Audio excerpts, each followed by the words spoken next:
Okay. Let's see if the sound works. Okay. Oh shit.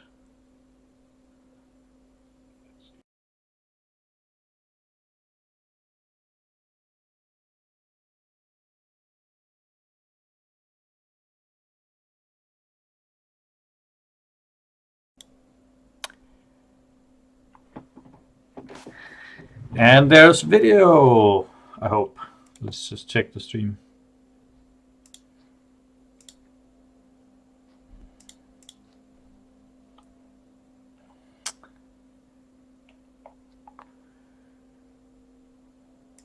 I'm just gonna write that we are live.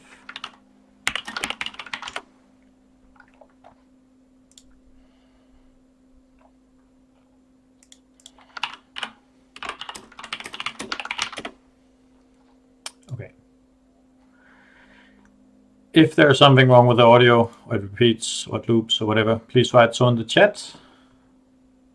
That being said, welcome to the unofficial Solmukotha Cooping stream.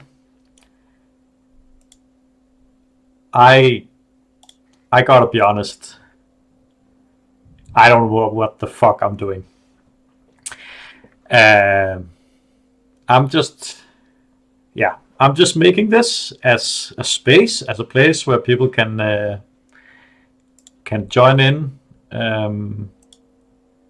and say stuff, share stories. If somebody has something that they wanna say, this is a space where that can be done, and I can say it for you. You can either write me on Facebook or here in the chat. I can say something from an anonymous perspective, or just as who you are. That's totally up to you. I hope that someone will engage with the stream, because if not, it's not gonna be that interesting. I mean, I can be entertaining, but I'm not really prepared or very in the mood for it. I have prepared some stories, or at least titles for some stories that I will probably bring along during this stream. Different stories from what happened with me in Tampere, and also from last time I was in Solmukotha, not on the boat, but about 8 years ago. I've also set up a Discord channel. I'm actually just going to mute myself in that. And the Discord channel is basically a space where you can go and you can write some stuff in it, or you can go in one of the chat rooms and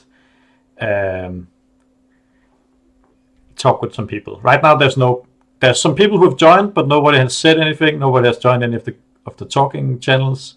I'm not sure if you can figure out how, or if you're just a bit nervous or whatever. But maybe we'll get this ball rolling, and some people will start some kind of discussion. Now,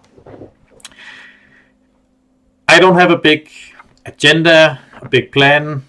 I just want to say that this obviously sucks. This is really bad. Not that the organizers did the right decision and canceled the event.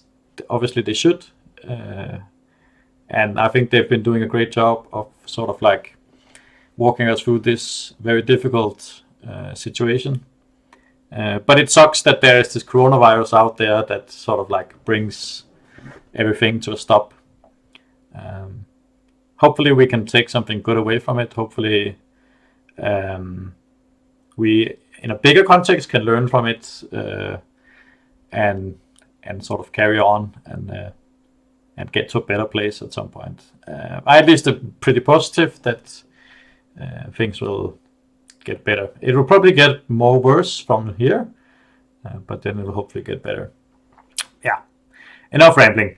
So, knudepunkt, or Solmukotha, or knudepunkt, or knudepunkt, however you want to pronounce it in the original Nordic languages, is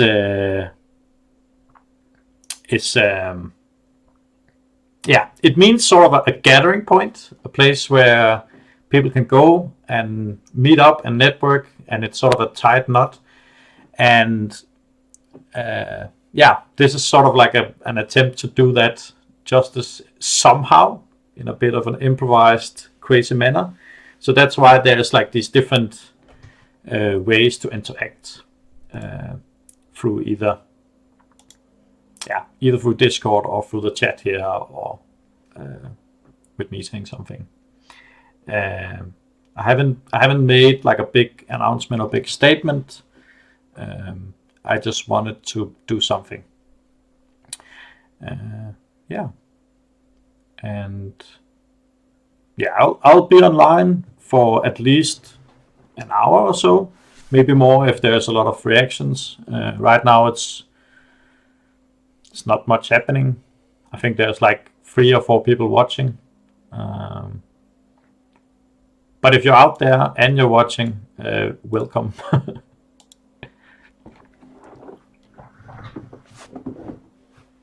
So,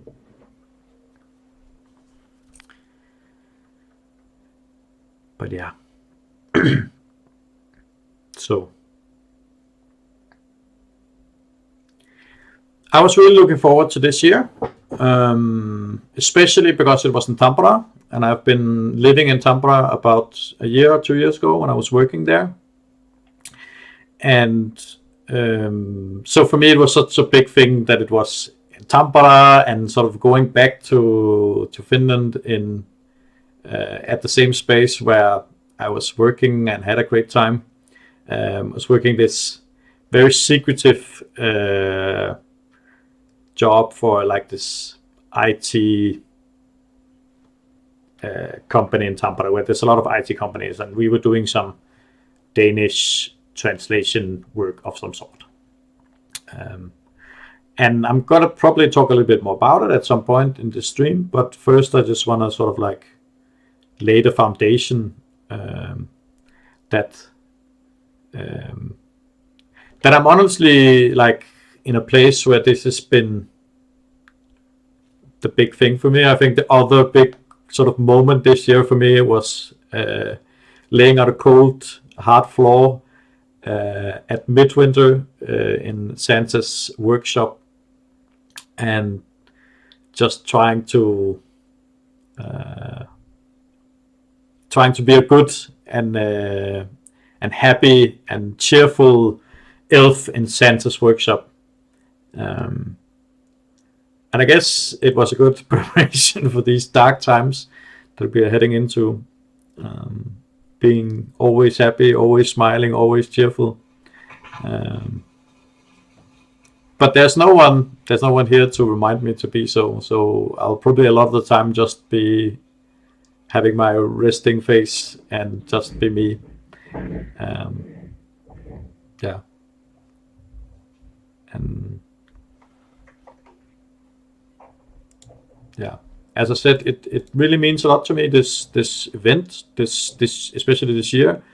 I got inspired to do a talk about bad romance in lab, inspired by the bad sex talk that Simon, one of the Simons had put up as talked about, and I wanted to do one about romance instead of sex, because I think that there's so much interesting play to be gained from romances and that kind of like entangling play. And I'll probably do some kind of video recording of that talk at some point. But yeah, it's just been part of the anticipation for this year's Solmukotha, to do a talk and also be sort of tour leader for the Bifrost group this year, which we've also had to obviously cancel that group trip there. I was traveling. My plan was to go there by car with my parents, take the boat and visit Tampere with them, and then go to Solmukotha. But now it's sort of all over. It's all gone. It's all just been stopped. And that's that's really painful. That's super difficult. Where to put that energy, that both the frustrations, the sadness, the anger, I don't know. So that's it. That's sort of one of the motivations for doing this weird improv spontaneous thing that I'm doing right now. And yeah, it really, to be honest, like there's a lot of stuff that I don't really care about in my life and in the world, and Solmukotha is definitely one of the exceptions. It's one of those places where you can meet really, really great, interesting people. My first Knudepunkt, I still remember it for being this weird space where I met these Finnish blue hair colored Lapas who had these crazy stories about Lap in Finland, about how there were more women than male Lapas in that community, which was totally opposite in Denmark. And they had so many fun stories and just interesting takes on how what lab could be. They had these troll labs where people would be dressed up as trolls and did concerts and stuff, and it was so weird because it was very similar to vampire labs that I knew them from at home, but instead they were just trolls. And at that point for me that was pretty weird because I had a more fixed sort of idea of what lab could be.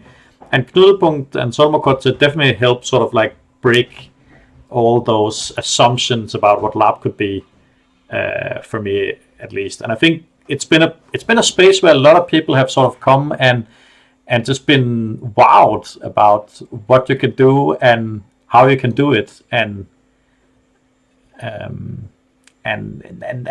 there's so many ideas that has been shared there, and hopefully next year will be shared again by some other people.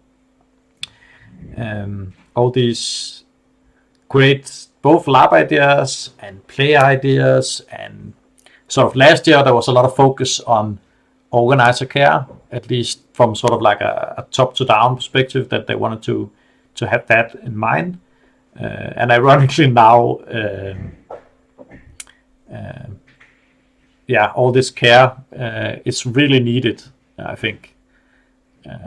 So I hope in a good way that people this year has been more aware of bringing more care to the organizers of the event, because they are definitely going through a really hard time right now. They spent so much work getting ready for this event, and now it's almost for nothing. I'm not gonna say that it's for nothing, because I think it still has a lot of value, that a lot of people were brought together, and there's a lot of anticipation that was built, and there's the book that is still being done or still being made for it, and I think a lot of good will come out of it, but it's also difficult, and especially difficult for the people right there. So right now I'm just rambling because I'm waiting for someone to say something in the chat and make it into a conversation and not just a one-way stream of thoughts. So if you're in this chat, at least like let yourself be known that you're here. That would be nice. But else I'll just keep rambling about different thoughts that I have about Solmukotha, because I haven't prepared any script. I'm just laughing. I'm just laughing that I'm a completely cool, prepared streamer that knows what he's doing, and trying to do my best. And yeah, I know that sort of this time right now is making a lot of people anxious and hold back on doing anything or sharing anything. But I think it's also an opportunity to to take a step, to take a leap of faith and be like, maybe I should try something new. There's a lot of stuff out there that's interesting. That there was this live stream a few days ago about online LARPing, and I think there's a lot of potential there as well to be, to do something different and be like, can we achieve a different approach on how we can LARP in these times, the corona times. Yeah.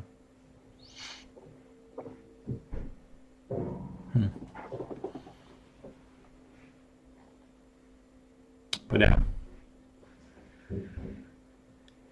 Knudepunkt is sort of a space where, I mean, I'm calling it Knudepunkt because it's the Danish word for it, but Solmukotha and Knudepunkt. But I'm specifically thinking about my first Knudepunkt still, and I'm gonna try and work a little bit chronologically about the Knudepunkts that I've been to, and have some especially great stories about the last time I was in Finland.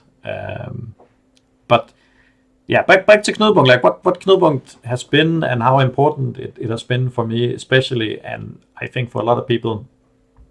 My first Knudepunkt, where I just met so many people on so short time, and it felt like all of them blew my mind.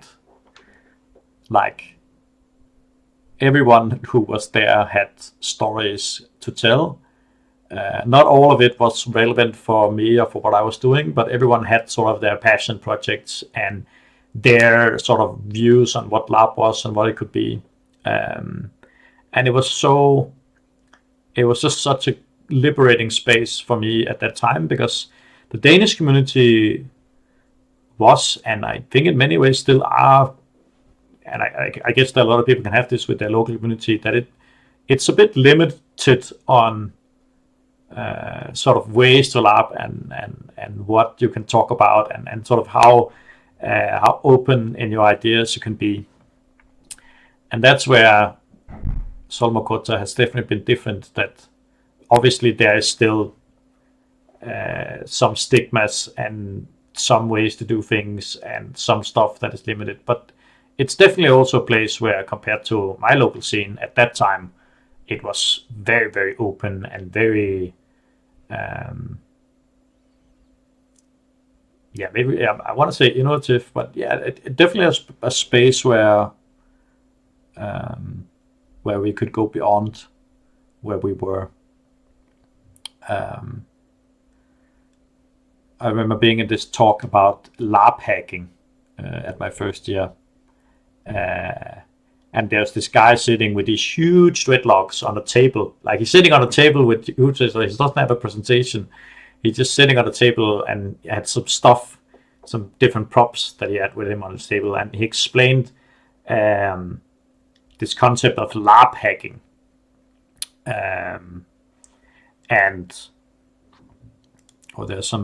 There's some chatter in the Discord.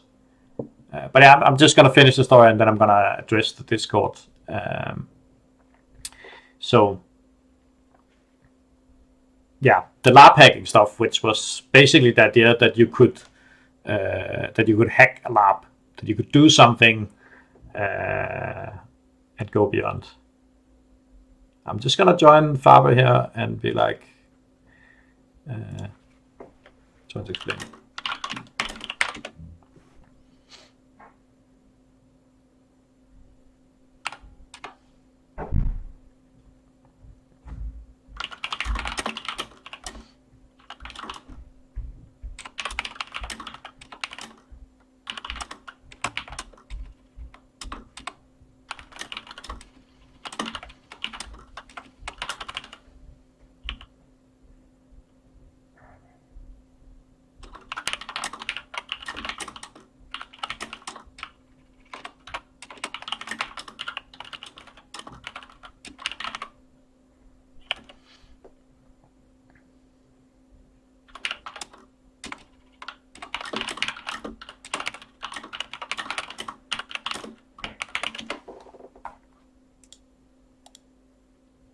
Hey, I think you can hear me now, but I can't hear you because your mic, or you don't have a mic on the Discord.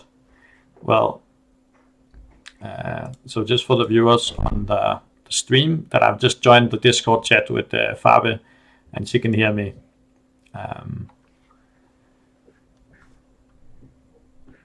Yeah, so basically this is just a space where people can go in and talk together. So now we're in chat room 5, and I also have, if you don't know, I've also have a stream. I'm just gonna put it here.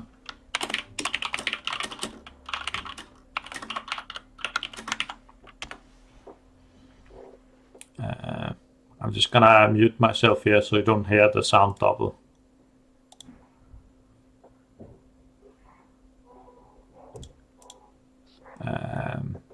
Yeah. Back to it.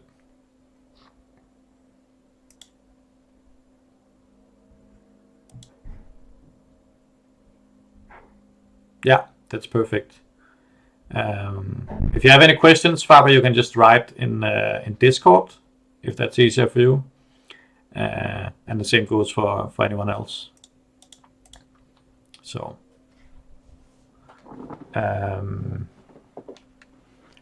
but back to this story about LARP hacking. So LARP hacking was this concept, I think we are talking about 2007, and it's probably I don't know if it was original at that point. It's not really important.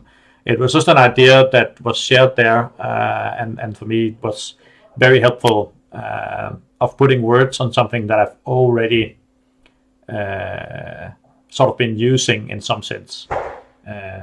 It was a bit similar to, I guess, the concept of steering, but basically that you would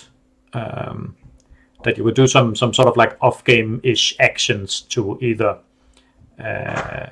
communicate to the organizers that you needed something, or to communicate with your co-players that we needed to change something within the lab.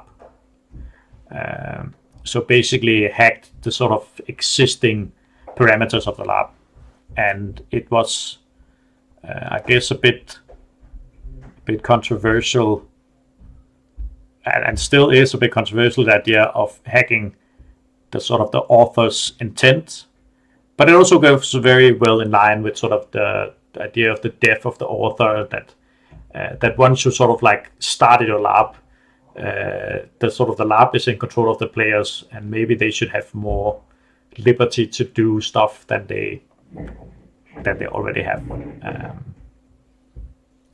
But it was definitely sort of like a cool idea, and maybe at the same year I also heard about the Asamandi, which was this at that point super weird hand intimacy, hand sex thing that people were talking about, and I was gonna use it in a lab a bit later that same year or the year after for Delirium. But at that time I thought it was pretty weird, and I think a lot of people have that same understanding of Asamandi, that at the first time it just sounds super weird. But I think if you're just introduced by someone who is passionate about it, and they tell you sort of like this is what it can do, and present it on some fair terms instead of presenting it as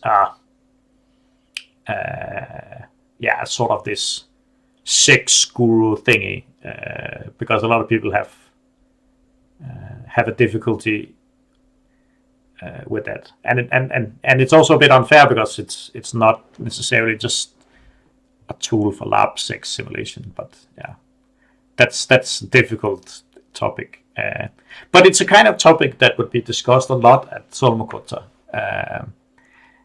What and how can we do to simulate sexual encounters? How can we simulate romantic encounters with people we don't have a romantic relationship to? This is the kind of sort of next little LARPing stuff that I really love about Knudepunkt.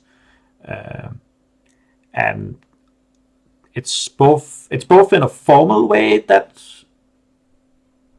but it's also a non-formal way where, not a non-formal way where there's a lot of discourse going on outside the conference rooms. There's a lot of discourse in the rooms. There's a lot of discourse in the room parties where people gather up and share their ideas. If they're not brave enough to do their own talk, they can just hang out with a few people and sort of explain their thoughts and their ideas and get listened to by people who are definitely usually pretty interested in what lab can give and do. And that was definitely where I really felt at home, both listening to crazy stories and crazy ideas, and but also trying to share some of my own thoughts about what lab could do and where it could go. I remember doing a talk about black boxification, so that the idea of putting another lab into a black box setting, and I did it at the last day of a Knudepunkt a few years later than that, and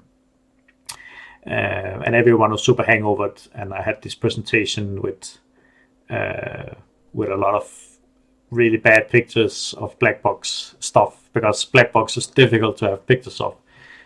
So it was just a difficult thing to do, but I think people were still happy about sort of the passionate approach of just trying to go up on a stage and share your ideas. Yeah.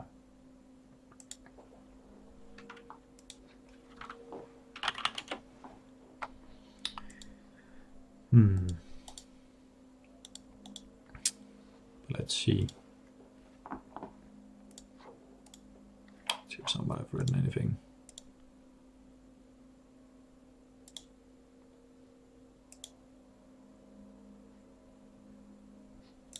Okay. I can see that Kai Edman wrote, yeah, that we're live. I'm not sure you're here, Kai, but if you are, thank you for the support and the cheer.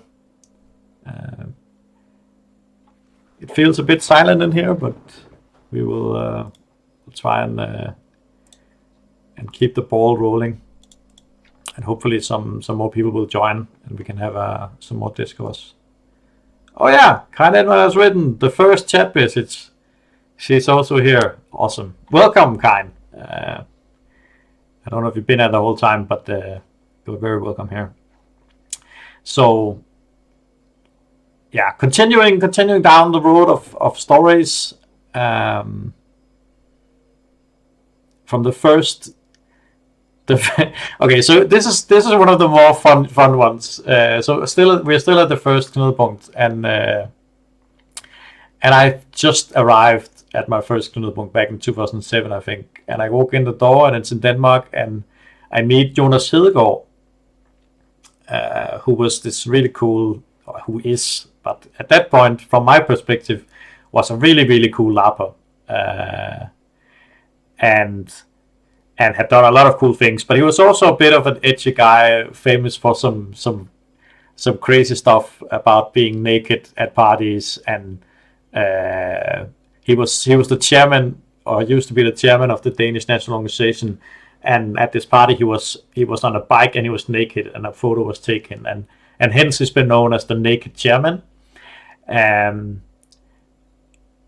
people who sort of met him in the last maybe 5 or 10 years has had a very different perspective of him that I had back then, because he's become a little bit more, a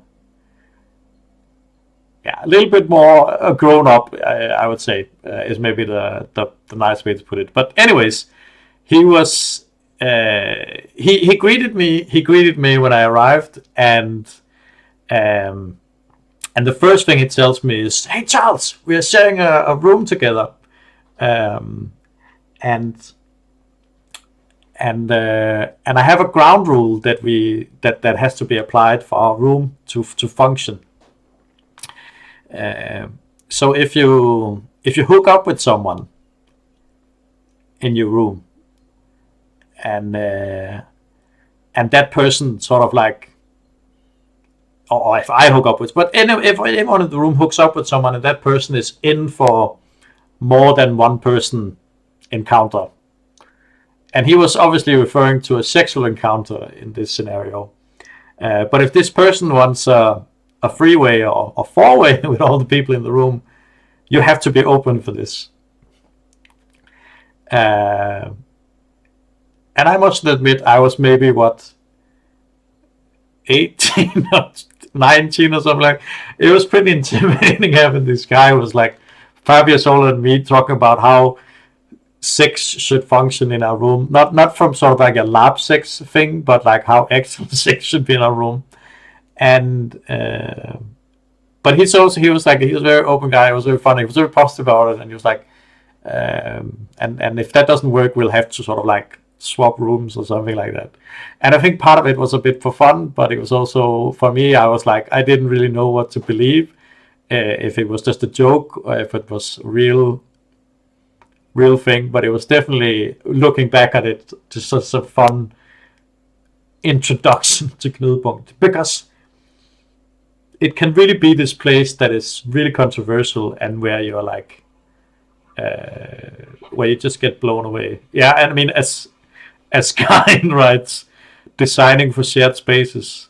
That's definitely what he wanted it to be, a shared space for shared sexual encounters, and for that, like that was a very eye-opening, mind-opening welcome to Knudepunkt.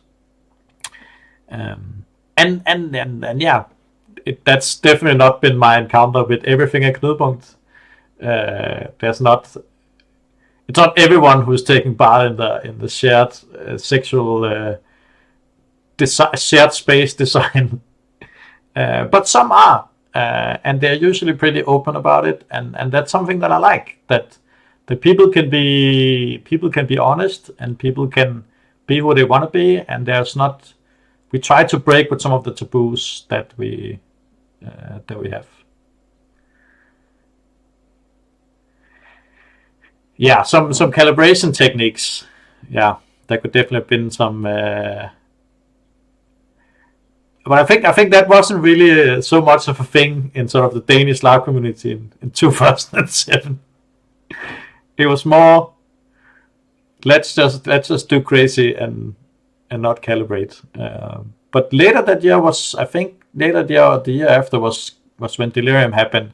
And looking back at that, it was definitely one of those crazy labs. But it was also one of those labs where calibration techniques was starting to become a thing in the Danish lab community, and got shared and had a lot of value.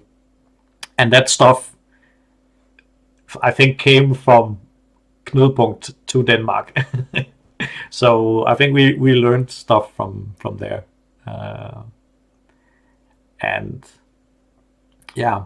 And there's been a lot of that at Solmukotha Knudepunkt over the years, where there was like this Hour of the Rant thing, where a lot of I think a group of Finns were doing a thing about having a sock on your door if you were having sex, so people would know whether or not there was sexual encounters going on in the room.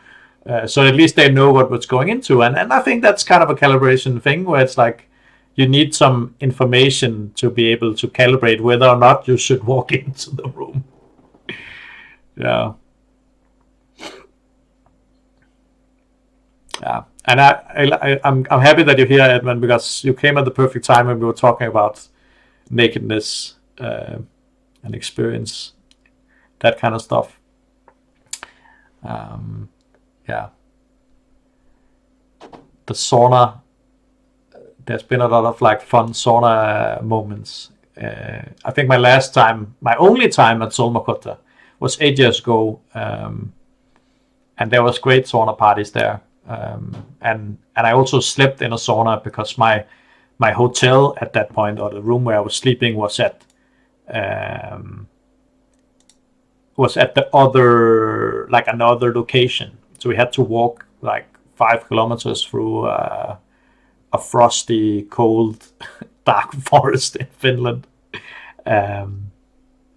So I think at least one of the nights or two of the nights we ended up, a few of us, crashing in the sauna space.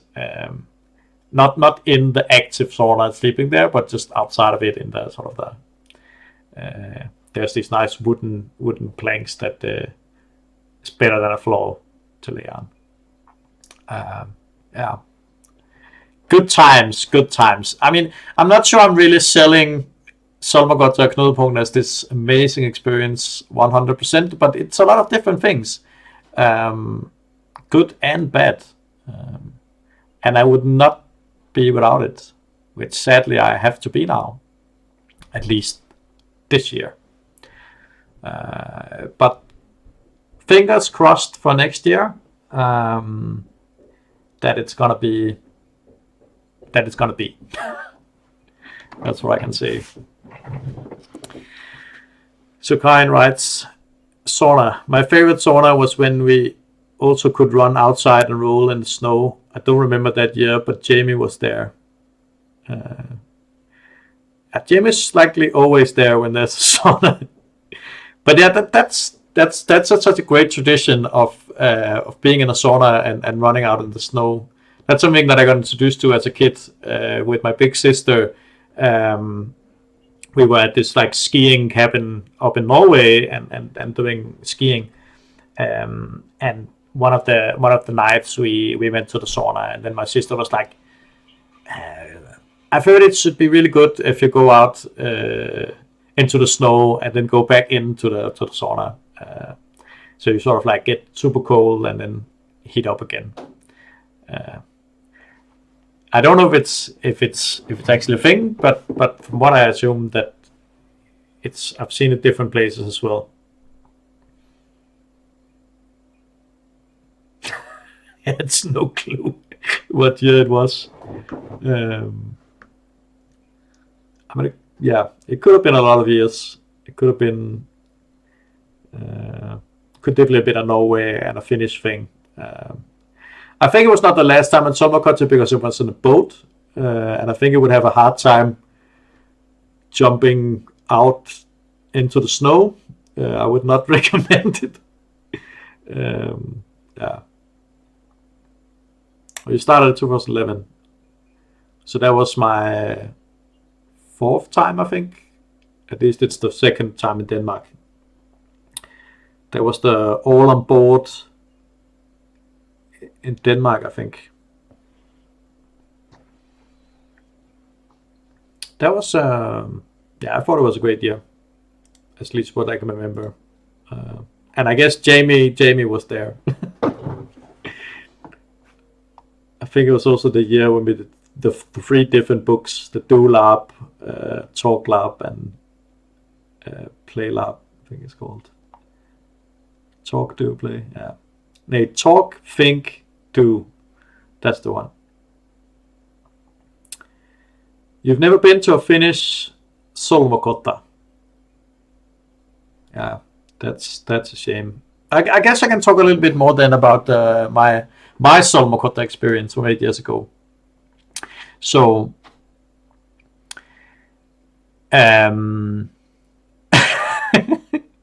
so the initial thing that started was that there was this intro game.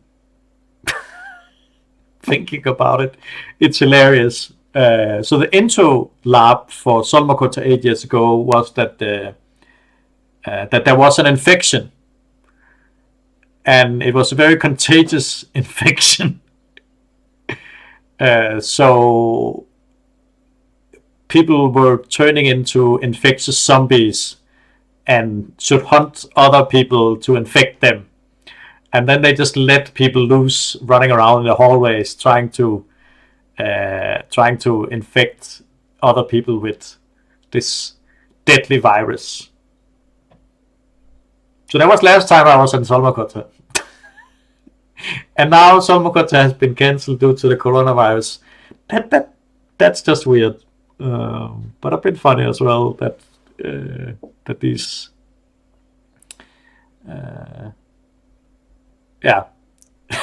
weird coincidence. I guess maybe that was also the year when Festival had a virus theme or something like that. That was probably something back in 2007. Maybe it's was no 2011. Yeah, maybe there was something back then. Another, was it the SARS? Was that back then? I don't know. There was a lot of events having virus themed themes at that time. I'm not sure it was a theme for Solmukotha back then, but it was definitely an opening lab, and I think a lot of people really hated it. Because a lot of people didn't make it to the introductory game, so they weren't aware that suddenly there was all these zombies walking around the hallways trying to grab them, and they didn't really know how to interact with them because they weren't there for the briefing for the opening lab.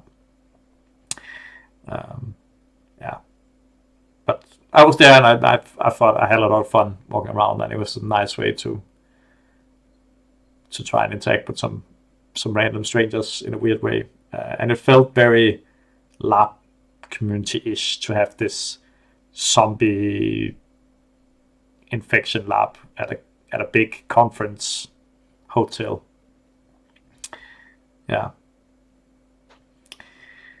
Yeah, so there was another thing about that year that was pretty intense for me, or pretty weird for me, was that so there was 2 different hotels, and the other hotel was at the other end of a lake or something like that. It was pretty far away, and it was cold, and it was dark, and it was Finland, and it was not, and there was nothing happening there. It was just a sleeping space for some of the participants who were unlucky. It was not like in the good old, like today, where there's like discount tickets. Back then, everyone had to pay the same thing for a ticket because there was one price for the KP tickets. But some were just unlucky and got the other hotel. And maybe it was the people who signed up later, so maybe it was fair enough. I'm not gonna blame the organizers of that.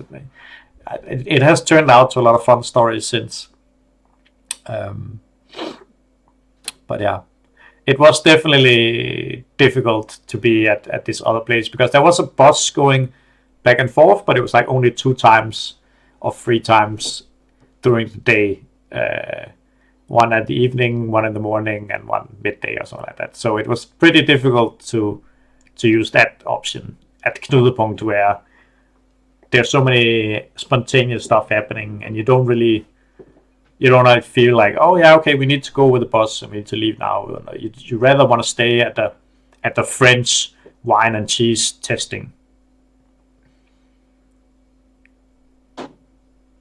So Kain writes, how will have some guests work? I think there's a little bit of delay on the stream, so you'll have to write a little bit more to explain that. I can't remember what I said, but I'll definitely get back to that as soon as I can. Yeah, but the first evening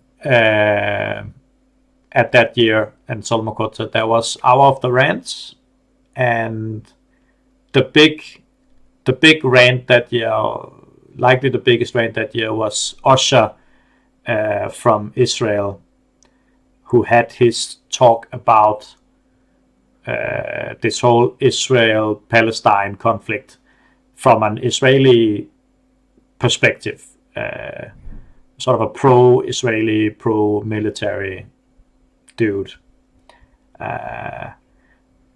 And it was definitely an interesting rant, and it's definitely something I'm never gonna forget.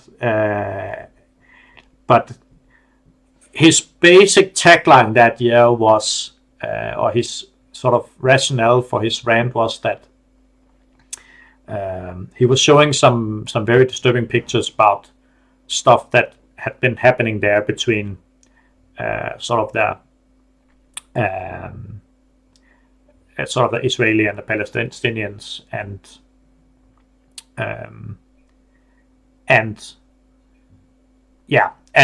then he said that there was a lot of people outside of Israel, outside of Palestine, trying to have a lot of opinions, but this was a complicated topic, and you weren't there as they said. So the tagline was like, "You weren't there, so you can't understand and you can't have an opinion."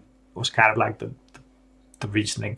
He was trying to shut down all the criticism of this thing and be like, this should be like a between Palestinians and Israelis. And there was a lot of people that night who had a serious issue with that. So yeah. Wow. And yeah, but he was also sleeping at the other hotel, and so was me and Peter Fallesen. And that evening, me and Peter Fallesen at the same time agreed to walk back to our hotel.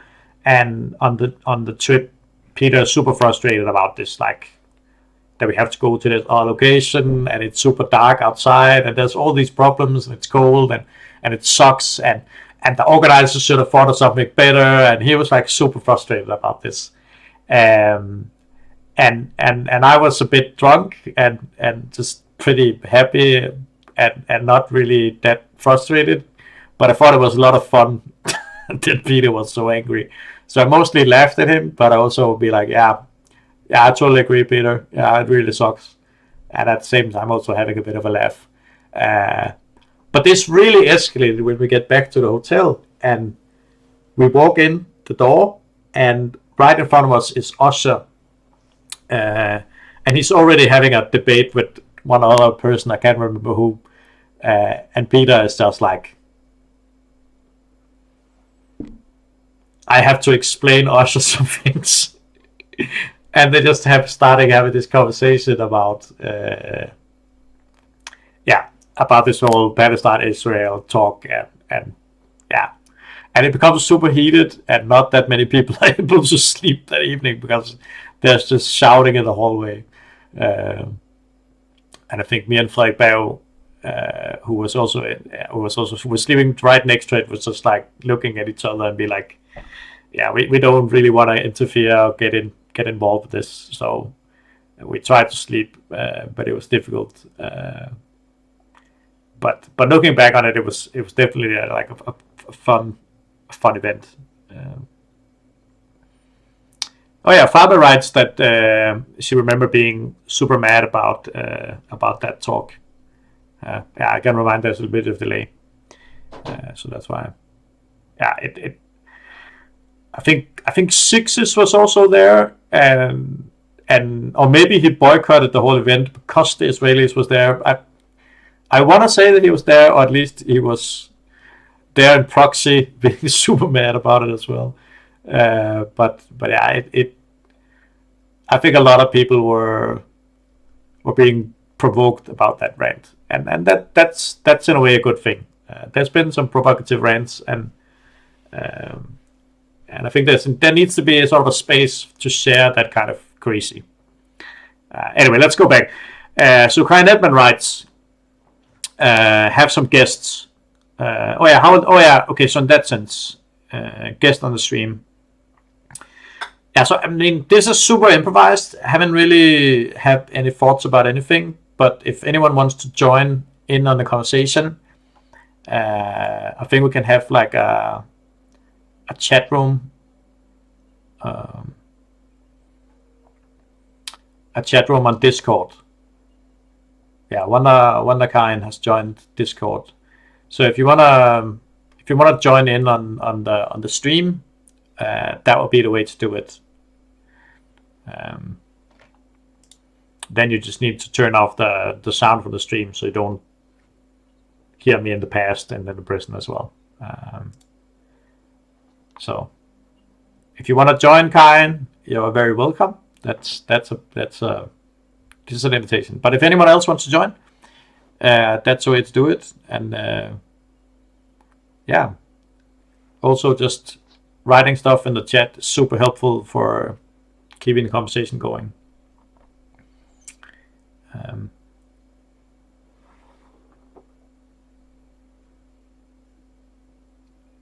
I have sometimes have people remember me being at Knudepunkt that I did not go to.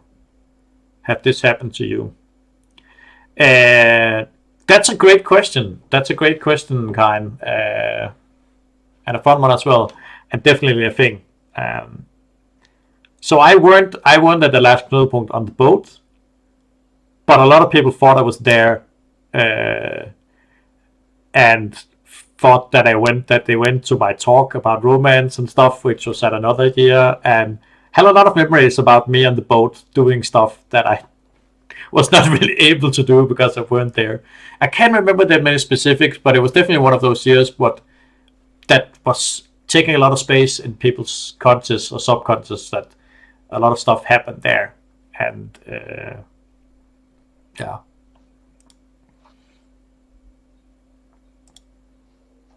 yeah. It seems like Kine might join, and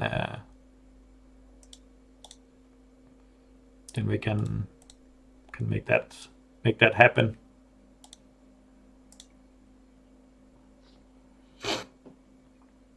Yeah, Fabi writes that she never remember what KP she missed or attended, and I can relate to that. I mean, I can definitely remember the first Knudepunkt very well, and I can usually remember the last Knudepunkt I was at. But there's also some years that really sticks out. There was the one in Norway. I think this must have been 2000 and is it 2009? No, it's probably, is it 2009 or is it 13? It was the year of the Randgate, like the Randgate, the big one. It's probably 13. I think it's probably 13.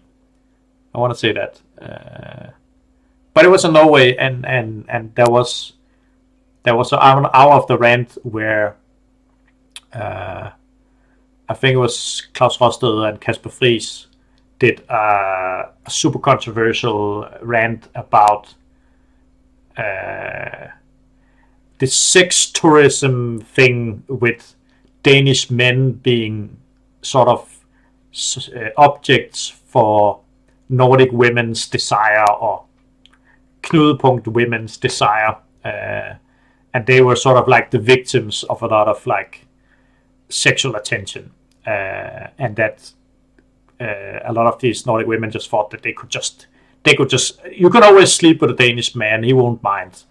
And I think initially it was a pretty fun rant. The idea obviously had some problems, but when it really sort of went off the rails was at the end, where they chose to start sharing pictures, Facebook photos of a lot of women who had done this, who had slept with a Danish man, kind of like outing a lot of women, and there was like pseudo slut shaming, and it was super bad. And for me, that's sort of the big point where it was really bad was when was when this sort of like sharing of all these like pictures of people who had been part of it, because I'm not sure that was totally cleared with all of them, and it was not really necessary. Like, I think it was enough to just have the idea of a lot of women just wanting to sleep with Danish men, and the Danish men were sort of the joke that they were someone you could just sleep with, and that had its own problems, but it was also kind of a real thing, because there was a lot of conflicts between, and stigma. There was a lot of stigmatization about the Danish male, and yeah, for better and for worse, I'd say.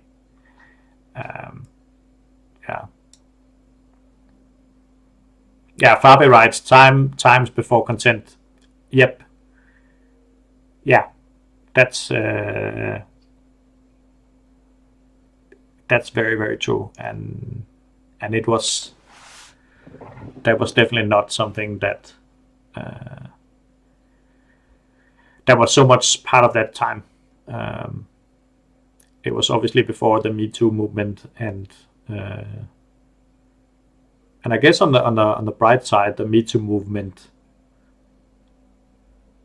has done so much, but has also helped in sort of like this consent thing. But I think especially for the Danish delegation, that I think it was also sort of an eye opener that after that Knudepunkt there was a serious backlash and a lot of like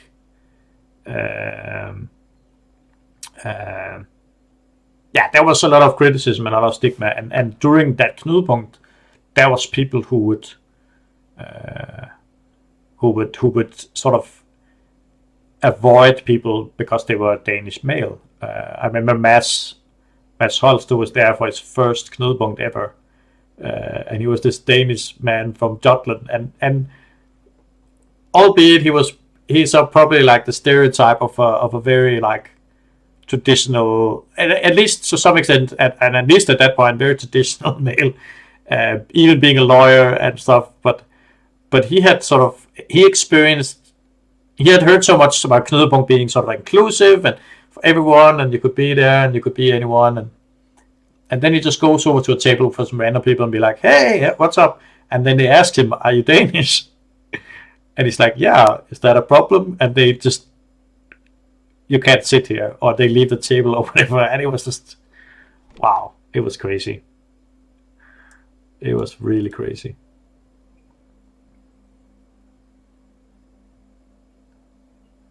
Time of contempt. Yeah.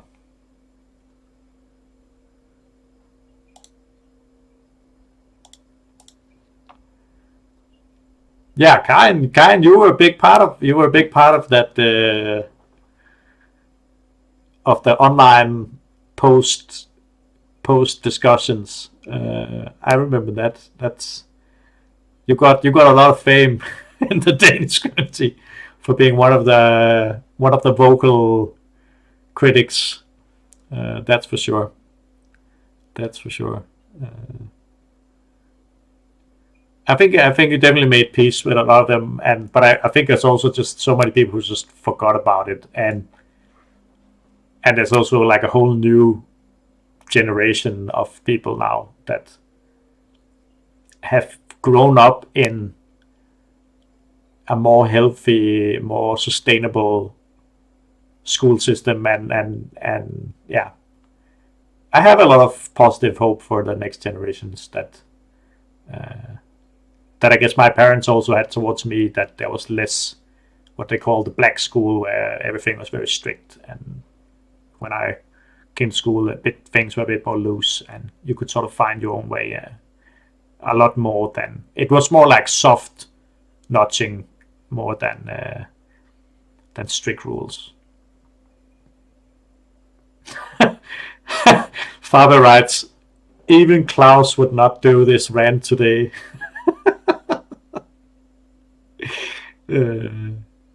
Yeah, for those who's if you're only on YouTube, I'm sort of picking some stuff that people are writing on the Discord chat. Fabian and Karin is great engaging with this. It's great. Yeah. So what Karin writes on YouTube as well. I remember I wasn't there, but I filmed. I heard what happened, and you don't do better. I'm gonna come get you video. I don't remember that video, but I probably saw it or heard of it. But I definitely remember the name Karin Edman in a lot of Facebook posts and a lot of Facebook debates. That is for sure. And yeah. But what I also want to say is that I think there was done a lot in the Danish community for sort of like trying to work with this and deal with this and look a bit inwards instead. Initially, there was a lot of like, all the angry Swedish feminists are evil. But at some point, there was a bit more of like a mature discussion about, so why does everyone hate us? Whether or not that was actually the reality, it was what a lot of people felt. and sort of having that inner monologue situation where you would sort of talk and think about why everybody else thinks we were so evil and sexist and pushed alcohol on people and stuff.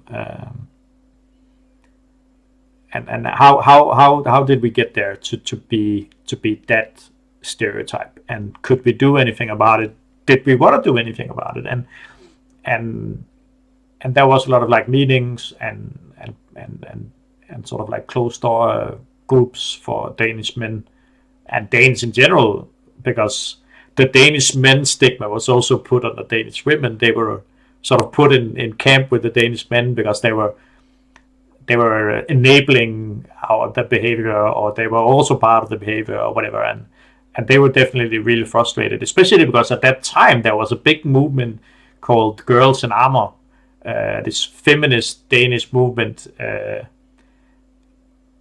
that did so much work to try and sort of like grow a more feminist sort of attitude and sort of like spirit in the Danish community, and they were also very inspired and in sort of Knudepunkt and from those corners, but at the same time they were frustrated because they felt like they were the radicals in their own community, but then they went to Knudepunkt in Norway, and then they were definitely not radical enough. Oh yeah.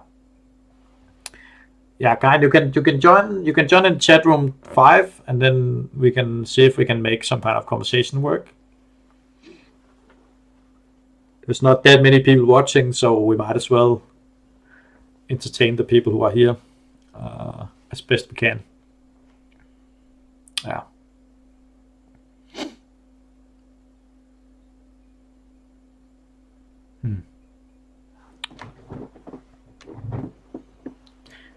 Yeah, I've long been wanting to write an article about that whole situation. I think there's so much to learn from it and so much to take away, and also just so much that there's so much historical value in sort of like that point in time, because I think, like as Faber says, that it was the time before consent, but it was also at that point that we realized it.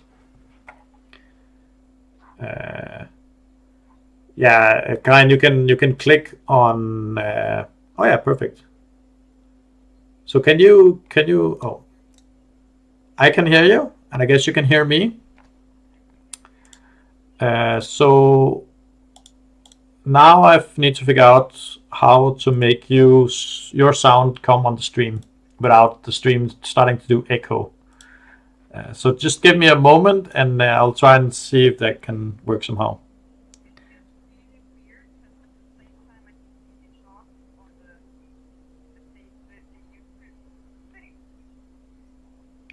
Yeah, and I'm delayed. Okay. Try and say something now. Yes, this is Karin Edman. Hi, Karin. Hello. Let's just wait a little moment and then see if your sound is actually on the stream. Are you listening to the stream? No, since it's delayed, then it confuses me. Do you want me to try it, or I think. It says Faber says hooray. Okay, Faber can hear us. Perfect. Okay, so we assume that everything is working. If there's any problems, please write in the Discord chat or the YouTube chat. Yes, and I just assume I'm interesting enough to be on the stream. That's how we run stuff, right? Out of the 7 people watching, I think you can be the most interesting person right now in this moment. Oh, you can't say that when they're listening. Oh yeah, but welcome anyways, and let's try and have some kind of conversation. I don't really know where to take it or where to start or where to go, but I'm happy that you joined in. And do you have some? We were right on top of an interesting subject. Yes. And I remember the Girls in Armor And I remember the conversations we had about that, because you described it quite accurately, that they were doing all this work and it was really hard work, and they were being the radicals in their community. And I also went to the presentation about Girls in Armor, which was really interesting and everything. And then with the whole, what did you call the gate? Rant gate? Rant gate, yeah. Had also happened, and we were talking about that, and suddenly they were in this context where they were seen as the conservative ones. Yeah, definitely. I'm just gonna. That's an interesting subject. Definitely, yeah, and I'm really happy that you're gonna join in, because you are definitely like a great person to talk with that about, and it's a really big Knudepunkt topic. I think I'm just gonna check up, because Faber said something about no sound. There's no sound in Discord, but she's listening on the YouTube, I guess. Okay, yeah, no listening to it. Okay, yeah, good. I assume that Faber can hear you. If Faber joins chat room 5, she should be able to hear us. Yes, that's also, yeah. And she can have her microphone shut off. If you're onto YouTube and you can't hear Karen, please go to Discord chat room 5. If you don't know how, please write in the Discord chat or the Facebook or the YouTube chat, and we will try and navigate it there. But if it works, if people can hear Karen on the YouTube channel, we will just go ahead at this as if there's no problem at all. Very good. Yeah. So. Do you want to hear more anecdotes? Yes. So it was after the presentation, and I was there was like 2 saunas. There was in what was usually the male locker room, there was a mixed sauna, and what was usually the girls' locker room, there was a non-men sauna, and I was in the non-men sauna, and I was there with a lot of like Danish women and others, and we were talking about it, and I think something happened. I don't know what we were talking about, but I didn't get upset, but, I got that fire in my eye, and I was like, well, I'm gonna march in there and tell them this. And even though it was a mixed sauna over in the men's locker room, no one else but men had gone into there. So I remember marching over naked to talk some sense into those Danish males. So that's another naked story. Talked about that naked chairman earlier on. And I think I got into some kind of heated argument in the sauna, because of course. And I think that's kind of with the video as well, where the feud between Karen Edman and the Danish males started, which I hope I've put behind myself by this time. I've just written on the Facebook thing that you are on the stream now, so maybe some more will join. We hope. But yeah, it's really nice to hear your perspective and thoughts on it, because especially at that time, there was this sort of like watertight gap between evil Swedish feminists and the evil Danish males. There was definitely some camps there that was with limited sort of like communication in between. I am from Skåne, so I am the perfect mix. Well, I mean, yeah, you were one of the people trying to sort of break through, and there were some of the Danes living in Malmö that was probably also trying to mediate. But there was a lot of like anxiety, I would say, and especially because the year after that was to be held in Sweden, because it goes like Norway, Sweden, Denmark, Finland, and so there were so many of the Danish, all of the Danish, but especially a lot of the Danish males who were like super anxious about going to Knudepunkt in Sweden because of this sort of big conflict. Like, would we be safe there? would we get our balls cut off by the Swedish angry feminists? That And was actually one of the things that made me kind of perplexed, because I sometimes get socially perplexed. And it was that pattern that I was reading a lot of Danes as being super confrontative and instigating conflict. But every time you kind of entered into discussion with them about the subject, there was a really strong reaction of falling back. yeah, Or having like something escalate a lot on the spot and then never seeing them again.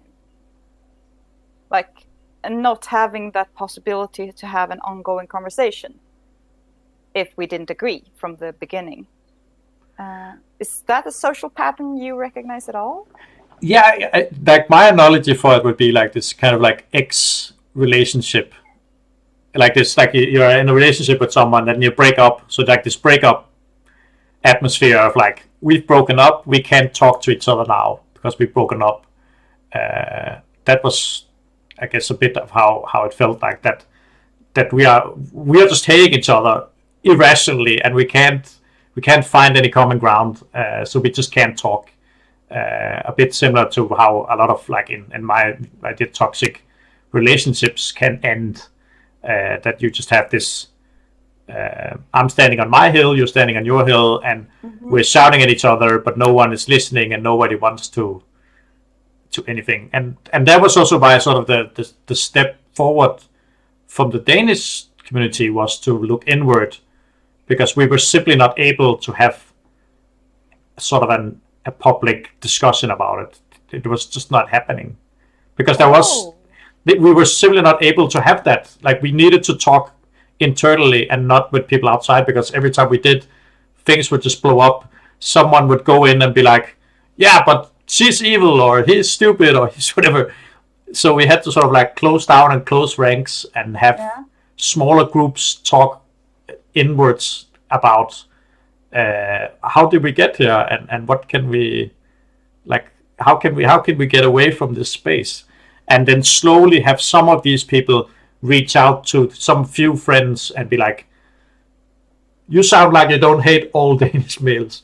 Maybe because that was sort of the internalized idea that a lot of people had, that there was like that it was sort of two camps where we could not communicate, and Do you think it helps that we have become older?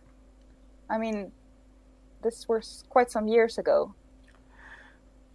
I think there was a lot of people who were old back then who were not able to communicate either. I think a lot of it has to do with there's been a lot of evolving in the community in general, and a lot more sort of like there's been conflicts like this that has sort of shaped ways to deal with it, I guess. That sounds like a great subject, like the conflicts that shaped the community. Yeah, exactly. And how they were resolved years later. Yeah, or were never resolved, but at least like a lot of it had a lot of impact, because that's what conflict that's what conflict does. That's a way to resolve things. Oh yeah, okay, that's yeah. It leads to something. I kind of see it like a stream, and some people that know me really well, that if things end up with me being completely right about everything, I'm also very unsatisfied. Yeah. I hate being right. Like, I'd rather be... It's hard to describe, but being absolutely right isn't satisfying to me. Yeah, and that's something that you could end up in those debates back then, that people would be like, yeah, you're right, and just leave, right? It's like we give you the high ground, we give you the right to be right on the internet, but we're not gonna discuss further. And then you're just sitting there and be like, but this is not what we were like. This is not why I try to engage. I wanted to hear your arguments. Yeah. I wanted to find out how you think. how did we end up here? Not, you're completely right, and I will stop doing that. Yeah, definitely. Yeah, because because there's not much learning from just closing down.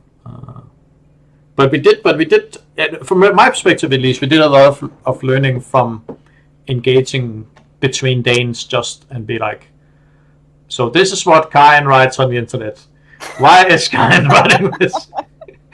Like that was literally what some of us did, and had sort of like groups we were discussing, like, so Karen writes this, or Johannes writes this, or somebody else writes this. Why? How did they?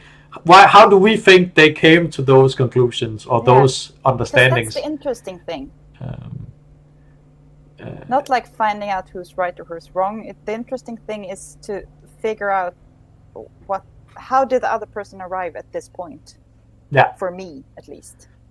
And that's something that we were not able to discuss in public, I feel. That's something we had to discuss privately. And I guess that's also something that some of the, like LARP Women Unite and LARP Men Unite, and some of those groups can be a space where you can have some kind of healthy speculation about some of the other groups out there, about because you can't in that space you can't talk with them directly, so you have to sort of come with some assumptions and some ideas and put some theories out and be like, so how did we get here? Why are people acting like this? Why are they saying this stuff? What do we think? And I think there's so much to be learned from that, but it also obviously has its limits. I think that is a method that's very useful a lot of the time, that you alter between having this big arena, like talking to everyone in the space, talking to everyone at the knutepunkts, and then you withdraw into these smaller, limited off spaces with a smaller crowd, and like you say, you discuss these theories, and with friends or with people who are like you. And then you can like re-enter the bigger arena again with a changed perspective.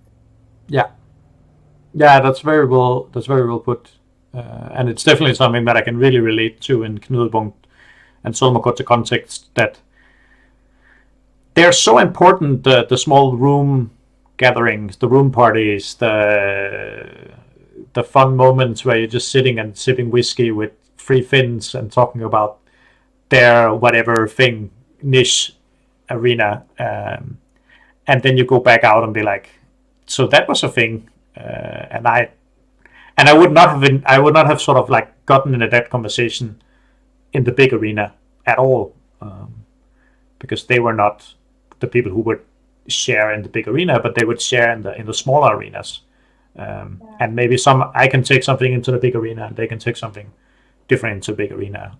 At the latest Swedish Knutpunkt, I was in the Swedish party room, and I actually had a wonderful conversation about like flirting and how to recognize that someone else is flirting, and calibration techniques. And the two people I was talking to, I later found out were French. So I said I got a lesson from Frenchmen about how to flirt and not make a total fool out of myself. It was a wonderful conversation. One of them I didn't know until half a year later what he actually looked like, because he was wearing a full mask.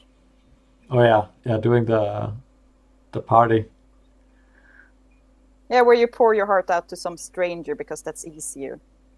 Yeah, and that's something that in the right circumstances you can open up about some stuff that you're not able to open up about to close friends, I guess. Who just assume you're an expert on the subject, whether that's some kind of LARP design stuff or some deep personal flaw you've been hiding for years. Yeah. So what were you going to do at the Solmukotha? What you're going to miss the most? Yeah, I mean, for me, this is something that for me has always been the thing at both Festival, which has also just been cancelled, and Knutepunkt, is having... Oh. Yeah, it was the same time. This is like Friday the 13th festival at Knudpunkt has been cancelled. You're going to remember this one. Yeah. But the sort of the for me the most important thing happening at both festival and Knudpunkt is the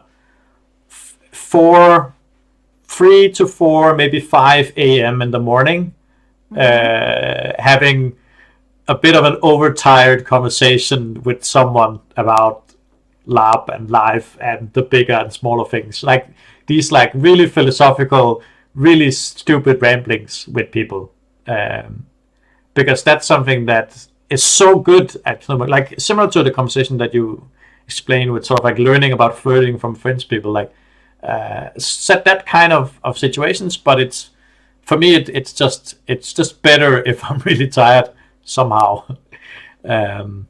because I'm just it's a bit like being drunk, that there's this filter that sort of like lowers.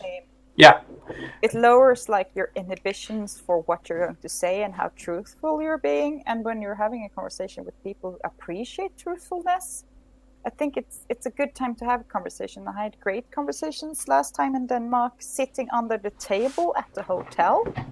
There was like a hideout at night.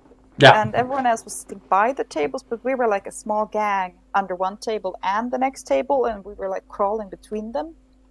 And there was this small little man from the hotel who kept coming out and giving us snacks. I don't know. Oh, that's so nice.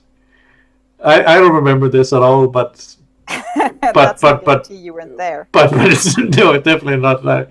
And I can definitely picture it, and it's something that is so great in that space, because people are at Solmukotha and Knudpunkt are so playful, and it's sort of it's the wrong time to use the word, but it's such a contagious thing, that you sort of get smitten by somebody sitting on a table and doing something, and you're like, normally I would not engage in this childish behavior, but they look like they're having fun. I'm gonna check in. And it also sort of is contagious on the staff there, that they're also playing along and be like, it's fun that we're having these weird guests. I bet they're hungry. I'll go get them snacks. And that's really wonderful. I'm so happy about that. I think it's late at night and you devolve into this LARP theoretical rodent. Yeah, definitely. And then that's always going to be my favorite parts of Knudpunkt and that space and festival as well, that you have these weird LARPers, role players who are just transformed into rodents or whatever. Yeah. And so you're really gonna miss that, and I think a lot of us are going to miss that for at least 2 months. Yeah. Because even if we get to hang out with our friends, I guess a lot of us are going to practice social distancing and like sit on actual chairs and maybe not share meals, or at least not sit like really close to each other. And I think it's going to be more formal for a while when we actually meet up physically. But I do think a lot of people are going to have conversations like this on the phone, in chat rooms, etc. And I think more people are going to use video calls and so on, because they will actually miss people dearly. Yeah, definitely. Yeah, and that's also been part of the reason for doing this right now. We have a great question from Tove that about what we just talked about. That are you more usually social like this with people you already know, or new people? I would say new people. I touch base with people I know by sharing a hotel room with them and possibly eating like breakfast or other meals with them. But when it comes to weird social interactions like this, I want to have them with new people. I want to do them with people I have no chance of meeting outside of this arena. And you? Yeah, there's a great distinction that you point this out, like outside this arena. I think that's a really important part for me as well. That the people that I want to have these moments with are people I've played a lot with and connected with, but never met their real person. So they're not 100% new because I kind of know who they are, or I feel connection with them. But then sort of we get to know each other sort of in these weird spaces. It's also a good way for me to catch up with what is it called? The people who are living far away that I don't usually talk to or hang out with, but at Knudepunkt we can do those weird hangouts, dance like we've never danced before, or sit under a table. Or at last year's Knudepunkt, I was sitting with some of the Belarusians, and we were sitting. There was these chairs, like these sofa chairs that we could move together, and then they would form like a closed chair. So there was be like a sofa all around. So there was like no way to get out. So it was kind of like, we called it like our sofa ship. And we were sitting in these couches, like there was all the way around, and just having like a really, really small, intimate moment and just talking about stuff. And the staff would also come over and be like, they were not, I think one of the persons that was not that cool with us doing that, but we had a lot of fun in that moment, just talking about fun stuff, and I think we took a scarf and made sort of a roof over our sofa ship. That was a really great moment. There's another playful subject, and that's the elevators. Oh yeah, I'm so happy you bring this up. We can talk about why stuff happened and why some rules were enforced. Yeah. I'm not sure so when. So far, we have had always wear shoes in the elevator in Norway. We have had please no Twin Peaks party in the elevator. Disabled peoples actually need to use it. And we have had, in Sweden, no rituals in the elevator. Yeah, but then there was the dedicated ritual elevator. There was? And in Sweden there was like a dedicated ritual elevator. Well, we have to accommodate the Norwegians. So there was like put out this like fake elevator miniature where you could go into like a Dogville style, where there was like a small elevator Dogville with like tape on the floor. That was the ritual elevator. So there the rituals was allowed, but not in the actual elevator. And that's something that is so wonderful about the Knudepunkt experience, is this like, there's the rules, and we're gonna try and respect as much as possible and try to do that, but we're also going to make the workarounds about the stuff that in the moment matters for people, like a ritual elevator. So instead of just saying there can be no ritual elevators anywhere, we can have like a special place where there's a ritual elevator. And this accommodation for crazy weirdness, that's amazing. Yeah, I like that playful accommodationist, because I think it's a way to like make accommodations less dramatic. If you can actually have good humor around them, not like having a joke where the joke is haha, accommodations, because some people actually need accommodations, but where you can have both real accommodations, but you can also have accommodations for things that are only semi-real. Yeah. Like, this is an accommodating world, so there's a rule, and we're going to find ways around it to facilitate play. But I'm also thinking, like, the note in Norway about you have to wear shoes, that actually made me, like, try to get around that a lot of times, which I wouldn't even have thought about if there hadn't been a note in the elevator, because then it got into my head, like, shoes. I want some shoes. or rather, I would not like to have some shoes. And I was chased back into the elevator like 2 times by the staff. Yeah. To go back up and put shoes on. Yeah. I remember that year that the first evening I got at a really, really fun, very drunk room party and then lost my shoes. And the day after, then there was this sudden implementation of no non-shoes allowed. And I just couldn't find my shoes. And I tried to sort of like retrace my steps about where I'd been and where my shoes could have ended up. Because I couldn't get into the breakfast without shoes. And it was so weird. The elevator stopped in front of the front desk, but the breakfast was to the left. So if you tried to get to the breakfast when you didn't have shoes, you were out of luck because they looked at our feet as soon as we got out of the elevators because we were trying to sidestep this rule a lot. Yeah, but even if you went down with the stairs, they would still want you to have sort of shoes in the breakfast area as well, it seemed.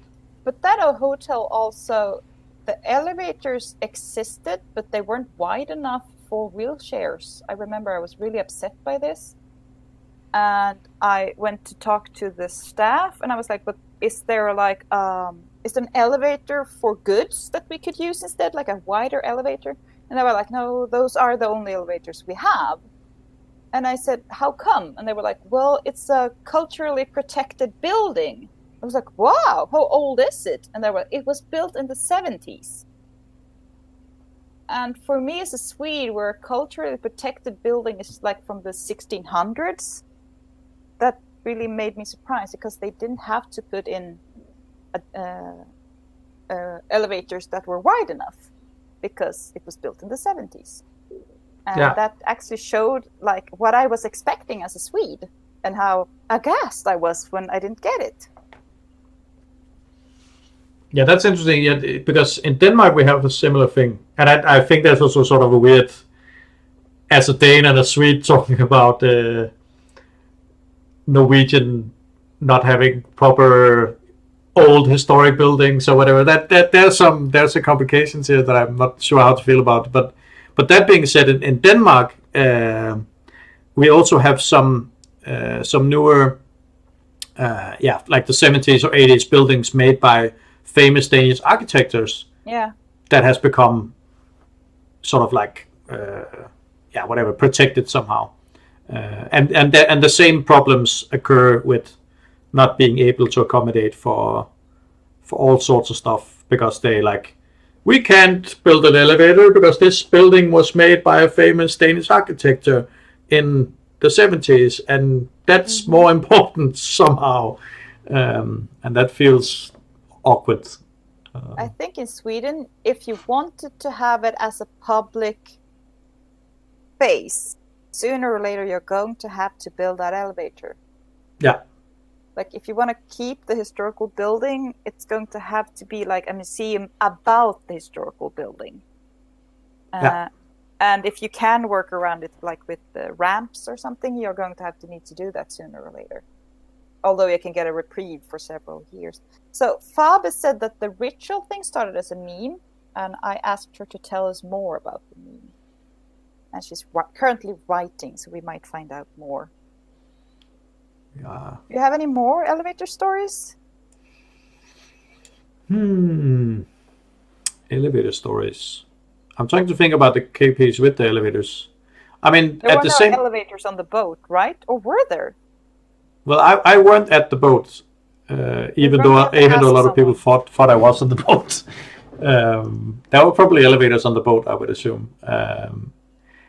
There was one thing that happened also last time in that it was in Norway, was that there was this music group running around the hallways and also using the elevators and doing this like playing a lot of happy acoustic songs and stuff, which was a lot of fun. But they were also using the elevators, and I think that was also a lot of a bit sketchy, like were they able to use that. But it was so fun because they were like, they go into the elevators and then you can't hear the music, and then they open the elevator and then they kept playing, so they're like whatever they were playing, and I thought that was fun. And then the same evening there was this raid by the police. What? Yeah. Were you there or not? Yeah, I think so. Which one are we talking about now? So the last time in Norway, there was a raid at the hotel by the police. There was? And it was a thing. It was a really weird thing that in Norway you can't, or at least in non-Danish countries, I guess, but you can't drink your own alcohol in a public space like a hotel and stuff. I, as a Swede, can vouch for this. So what happened was that the police came to the hotel because we had a big event, so they wanted to check that we were not drinking, that young people were not drinking, and that we were not drinking other places than our rooms and the bar. So what happened was that they went up into the corridors where people were partying because the rooms were too small to stay in the rooms. But we had got a heads up about these people coming there, about the raid being there. And it was a very peaceful, 2 officers going in and looking and be like, hopefully no one is doing something illegal kind of thing. But they came in and we were told beforehand there was someone sort of going down the corridor and be like, go into your rooms, there's a raid. So everybody went into the rooms and the corridors were left empty with no alcohol in them. And we were all standing mushed up in all the room parties with our drinks in our hand. And then these officers... I remember it because I didn't think I was shoved into like a Danish or French room party. Yeah, but the reason you were shoved in was because there was a raid. Yeah, and I think I ended up in the middle of the room, so I don't even think I saw the police officers. It was just suddenly very crowded. Yeah, I remember being out in the corner, so I ended up being close to the and saying hello to these officers, or just waving to them. And I do think I wasn't allowed to leave. Like I was like, oh, this is very fine, but I'm going to leave now. And they were like, no, you can't leave, not just yet. Yeah. So that must have been during that. Yeah, it was that moment that we were not allowed to party and drink in the hallway, so there was like this pretty intense moment where everybody got shoved into the room and nobody could get out. And I think it was probably pretty anxiety provoking for some people. But it was important rules that had to be accommodated, and they were. And then the police went away, and then we went back into the corridors and partied there as well. So, do you want to read Fabe's answer? Yes. Let's see here. I just have to move the screens around so I can see it.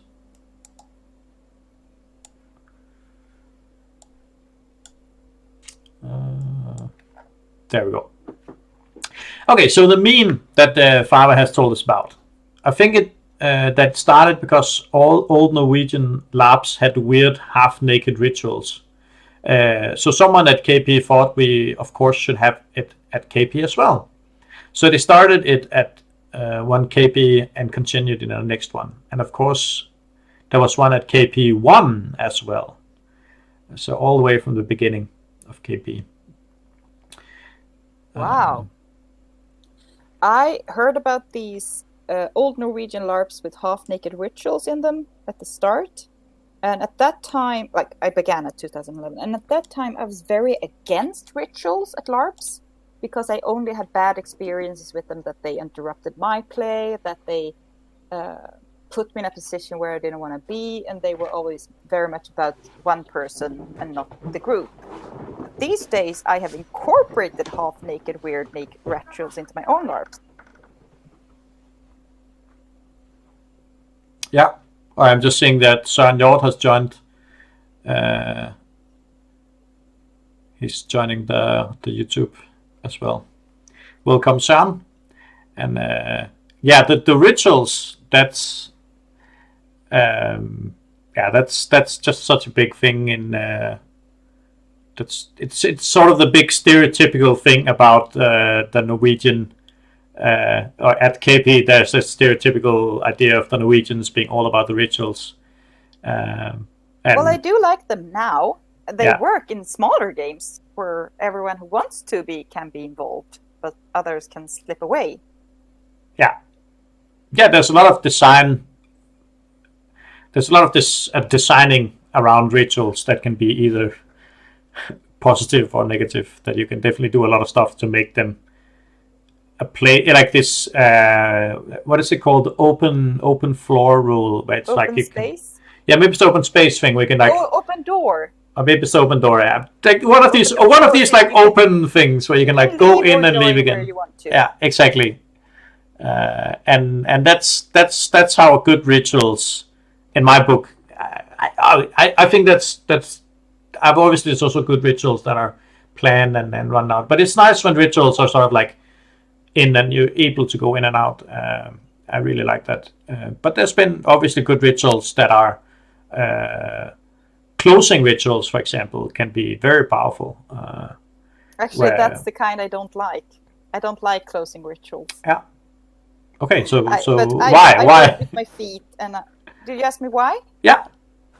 They decide for me where they expect me to be somewhere when the game is ending, and I have a very different way of handling that a game is ending. I don't like goodbyes.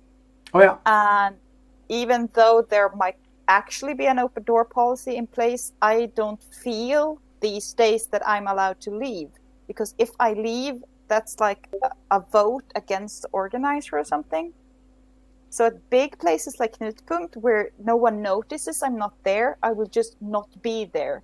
But at smaller gatherings and LARPs, I kind of get stuck in the ending rituals when I would desperately want to be somewhere else. Yeah. Yeah, I think that's a very valid way to see things. I don't like endings that say everyone should be here, and you have to be here. I can definitely relate to it, and yeah, there's definitely ways to go about it, but I think there's also there can be some merit to be like, we want to have like this logic for our story. Like it quite depends on how the organizer wants their lab to be. If they want the lab to have like a fixed story and point that they want to make sure that comes out, like I remember, like very famous example is System Denmark, that this old Danish political lab where Copenhagen, part of Copenhagen was built into this like container city. But at the end of that lab, there was this thing that everyone had to watch, like this movie about homeless people and about how homeless people actually lived a bit like they did in the lab.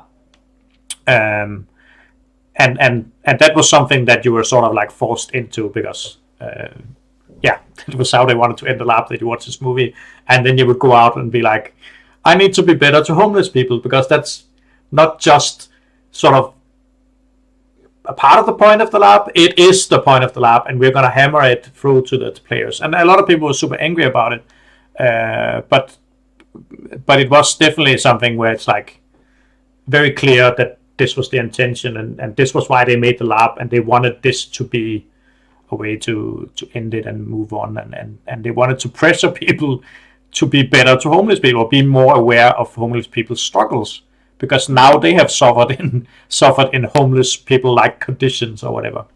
I think the reason why I don't like that, like the movie at the ending, is because when I'm going to a LARP about a subject, I do a lot of research before the game.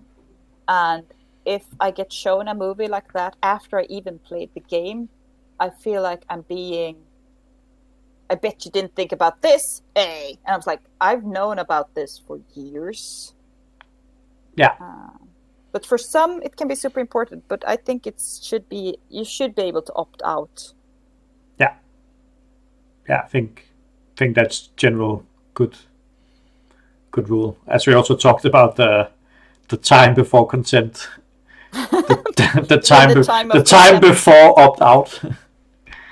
I think we are better at adapting all kind of experiences now, and I think we're more and more letting go of the idea that everyone has to be able to do the same thing for something to be valid.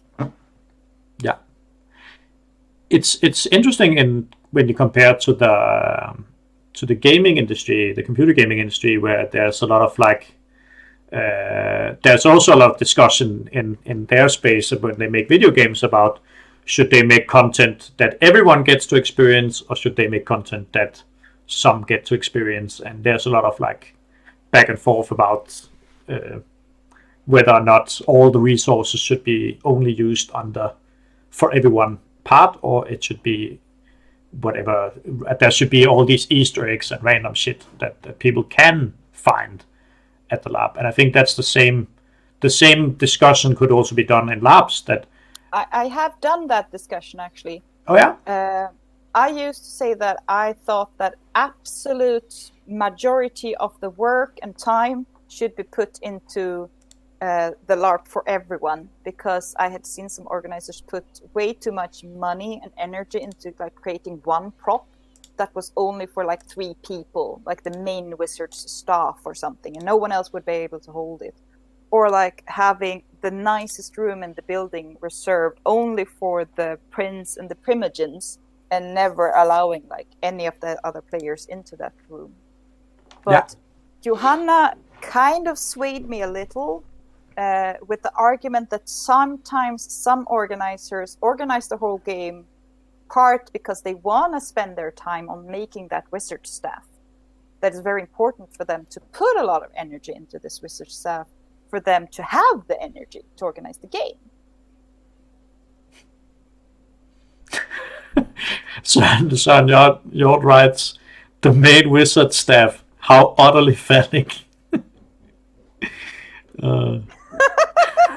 You mean it has a knob on the end? I think there's room for imagination to fill in the gaps. I think it's a super interesting topic, and it's something that I'm happy that you have brought it up, and I remember it being talked about at Knudepunkt, but for me it's a very big thing in the computer gaming industry that's been a lot of talk about that. It's like how much energy should you spend on sort of like the collective experience versus the some individual's experience, and I think you said Johanna had a great Johannes, was it Johanna or was it Johannes? Johanna had a great point there, that there's a motivation to make a lab, and if part of the main motivation for making a lab is this one thing, taking that out, you lose the motivation, and then you lose the lab. So obviously then it's not good. Yeah, it's a part of this whole mental health goes for the organizer as well. Yeah. So the LARP can't be all for the participants under this no participants, no LARP idea. It has to motivate the organizers as well to actually do it, to keep. Like I think Simon in his talk at Portal called it all the darlings. Yeah. If someone needs more context for that, Simon Svensson made a talk at the Portal 8 LARP convention, a smaller LARP convention, and he was talking about how to avoid burnout in the organizers. And one of his points was that instead of kill your darlings, to work from a perspective of all the darlings. So everything that gave the organizers energy should be put into the LARP, even though maybe it didn't mean that much to the players. Yeah. Can you just explain a little bit about Portal? Because I think it would be interesting for people listening. I'm worried because I don't remember exactly which country it was in, so I'm worried people would get mad at me. Portal 8. So for what I understand of it, is that it's a traveling conference, a bit like Knudepunkt, traveling around in different Eastern European countries. It was in Zagreb this year. Yeah, it's been. It's been around since 2012. Yeah, I think it's been both in Ukraine and Czech and Poland and and they had a very good live streaming this year because they got sponsoring from someone who could stream it, which was great because then I could kind of be there. Well, that's nice. Like I'm kind of being here with you now.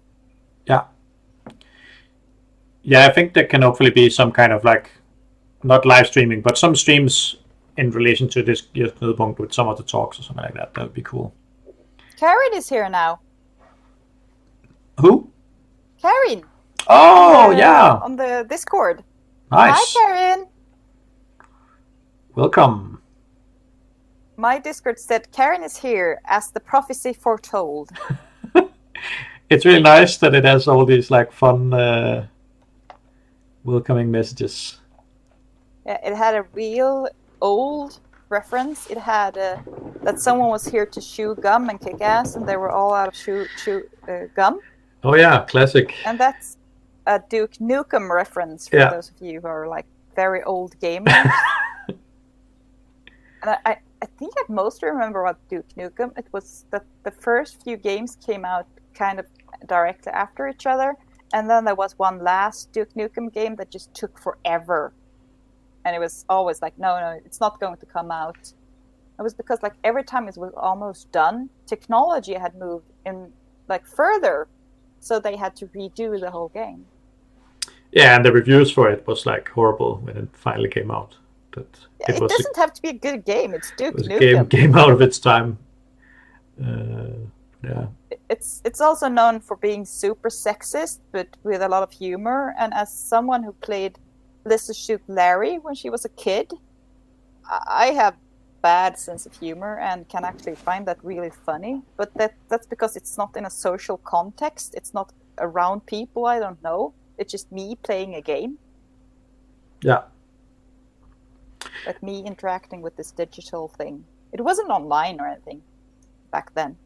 So Anneli brings forward a good question here about the sort of the focus of the organizer's energy. That if they focus a lot on a few players' experience, may the rest of us bring our own game then.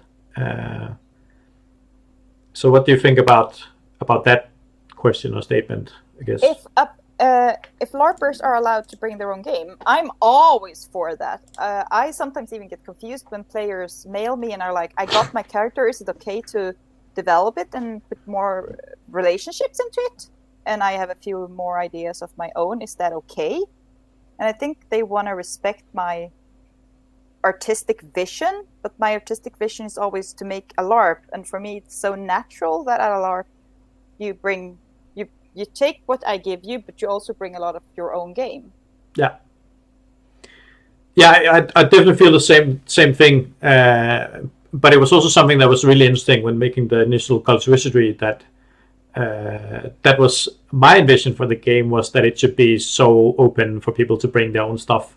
But a lot of the team, especially a lot of the Polish team, was much more like, our way of doing it is sort of like giving people fixed small packages of stuff to do and to experience.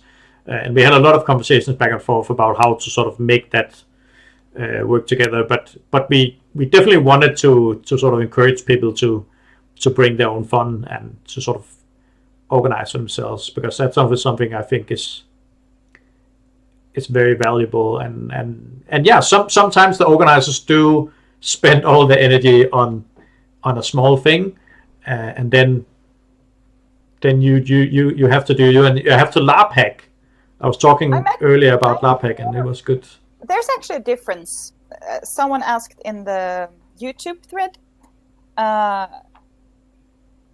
Björn says, for me, it's perfectly fine for the organizers to spend their time however they want. I would like to know about it up front, if some rules or sets will get the majority of organizers' time.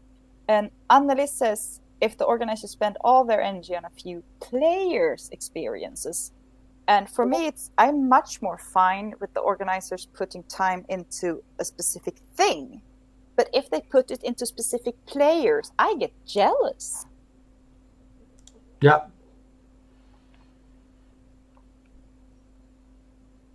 Yeah, that's definitely a thing, and I think very important part is this about being informed, the informed choices. If you want, Björn, you can also join our chat room if you want to join the stream conversation. I saw that you joined one of the channels. If you feel like that, but yeah, I think we both agree that especially the informed part is super important. That you need to know what you're getting yourself into, for you to be able to steer towards the stuff that you want and avoid the stuff you don't.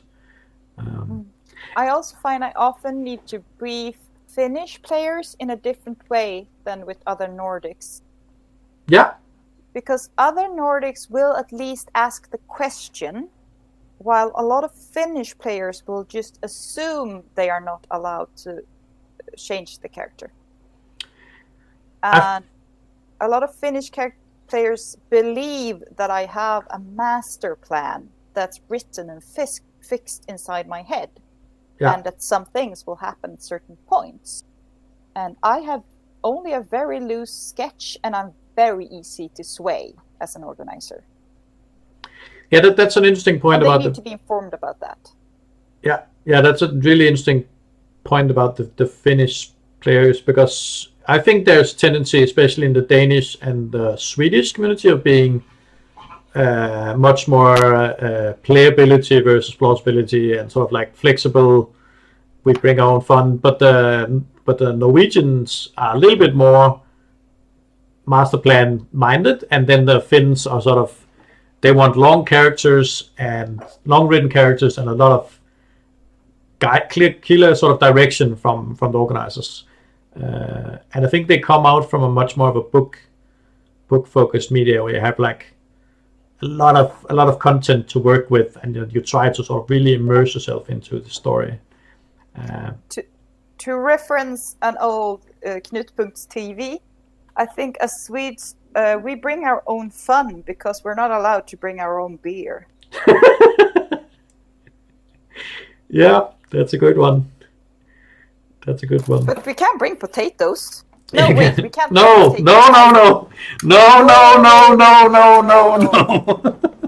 This is an old sketch that was kind of like Stina is playing this laid-back LARPer who's trying to go to LARPs in different countries. And when she and Carolina is going to LARPs in Sweden, everything they do ends up with the organizer played by, I don't remember, Martin, one of the Martins, just telling them no. I think it's like, they can't bring alcohol, they can't be naked, they can't bring potatoes because they're not in-game, and so on and so on. And they have to sign the code of conduct that's like a Bible in thickness. Yeah, they have to read the manual for flirting or something like that as well. That's the one. Yeah, it's hilarious. I put a link on the Discord channel. There's a text channel over on the left side that's called Nice LARP Links. If you click that, you can. I'm also talking to the people listening in that if you click there, you can see there's a new text channel appears, and then there's links to different stuff. And I've linked all the Knutpunkt TV, and the one from 2015 is where this. Is that the one with no? That's the original Knut. That's the first Knutpunkt TV that was ever made, and I think Sweden, that was the one they did the first time. The Gothenburg LARPers made fun of themselves, or fun of the rest of Sweden. I'm not sure how it is, but it was definitely a crowd pleaser with the potato privilege and check your potato privilege and talking about your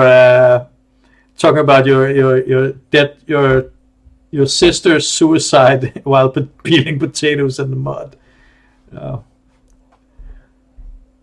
And then having a lot of booze at after parties, and being very very confused about how that works out. The shift went very fast. Yes.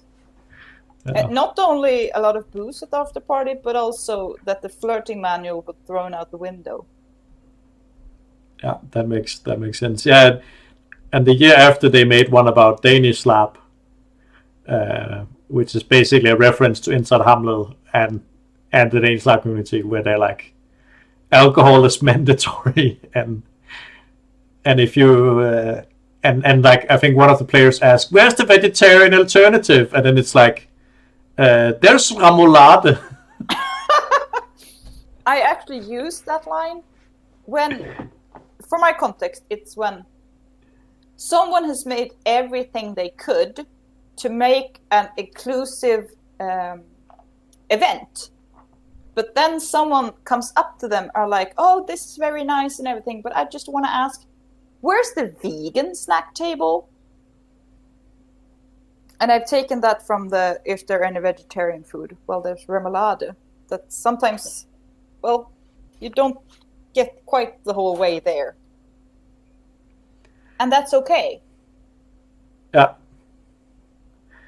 There was a wonderful sort of payback in when it was last time in Sweden, with the Knudepunkt in Sweden, where they had the special meat eater alternative, where there was a hidden table somewhere with some bacon and meat, and I thought that was a lot of fun, that they had this reverse of sort of the norm where vegetarians are special, but now the meat eaters were the special ones. And I think overall the Danes were just happy. A lot of the Danes and a lot of other people, not Danish, but a lot of people were happy that they were meat. But it was a nice workaround, also challenging the sort of the status quo. I actually got meat smuggled to me there. I didn't ask for it. People who were allowed to take meat from the meat table kind of like took 2 chicken breasts and just put one on my plate. I don't know what that was about, but I just ate it. I don't throw food away. I think I could get into trouble like that, just eating stuff people give me, but that's a problem for another day.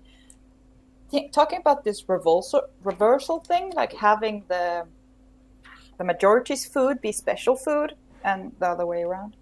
At my LARPs, I actually add like a note that it's of course okay to be straight and cis, and that we can make special accommodations if needed. That's cool. That's really cool.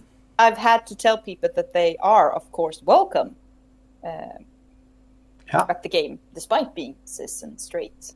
Yeah, that's really nice. That's a nice twist on it, and I think. And I think, to be honest, in the LARP community, it feels sometimes like that the straights are not the norm anymore.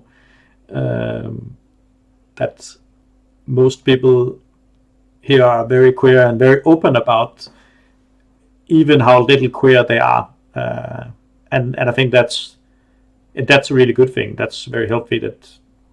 Because I guess what I want to say is that most people are a bit queer, and it's more like a scale than an absolute, at least how I view it. I think I've heard monogamous people speak about the same feeling, like that they sometimes feel like they're in a minority. Yeah. But I think, definitely, but I guess that it's so difficult, right? Because it can definitely feel like that. I think it's also a lot to do with perceptions that you can, if you're in a couple, and especially if you have kids, you have so much time dedicated to your own little bubble that the sort of impressions you get from outside that bubble takes up a lot of space. So if you have a few friends that are single, that are those friends that you have time with, then it feels like everyone is single, even though it's just 3 people that you know and that you spend a lot of time with outside your bubble.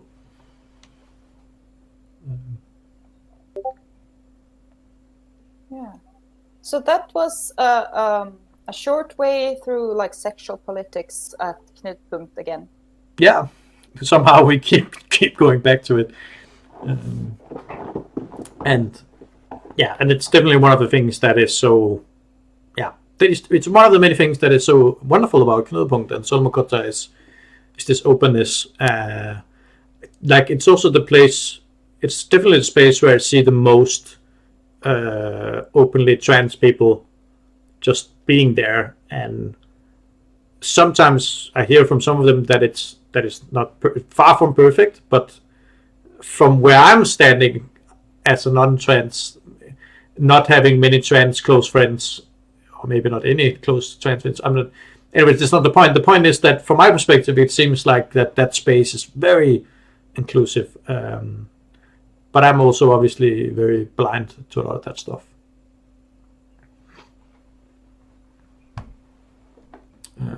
But I do enjoy that there's always been, like from my first Knudepunkt, there's always been a lot of what I back then would definitely call weirdos at that space. But like weirdos, I would see as an honor sign because I also saw myself as a weirdo, and I guess still do. Yeah, I'm also a weirdo. Always been. Probably always gonna continue to be a weirdo. And I think there's that background is very common, despite why you're a weirdo. And maybe that's one of the reasons some of us that get the identity of being LARPers instead of LARP just being an activity we do sometimes. And I think those people are also overrepresented at Knudepunkt because it's only if you see yourself as a LARPer that you're going to spend money going to a conference about LARP. Yeah, that's actually a really interesting point, that this sort of like self-perception of identifying as a LARPer being sort of the gateway to actually going to a conference about LARP. Because there's a lot of conferences out there that I could go to, but I feel like if I don't have the proper education or the proper whatever, then I would never go there, right? But in LARP context, I do go here because I feel I can play that character of being a LARP conference participant.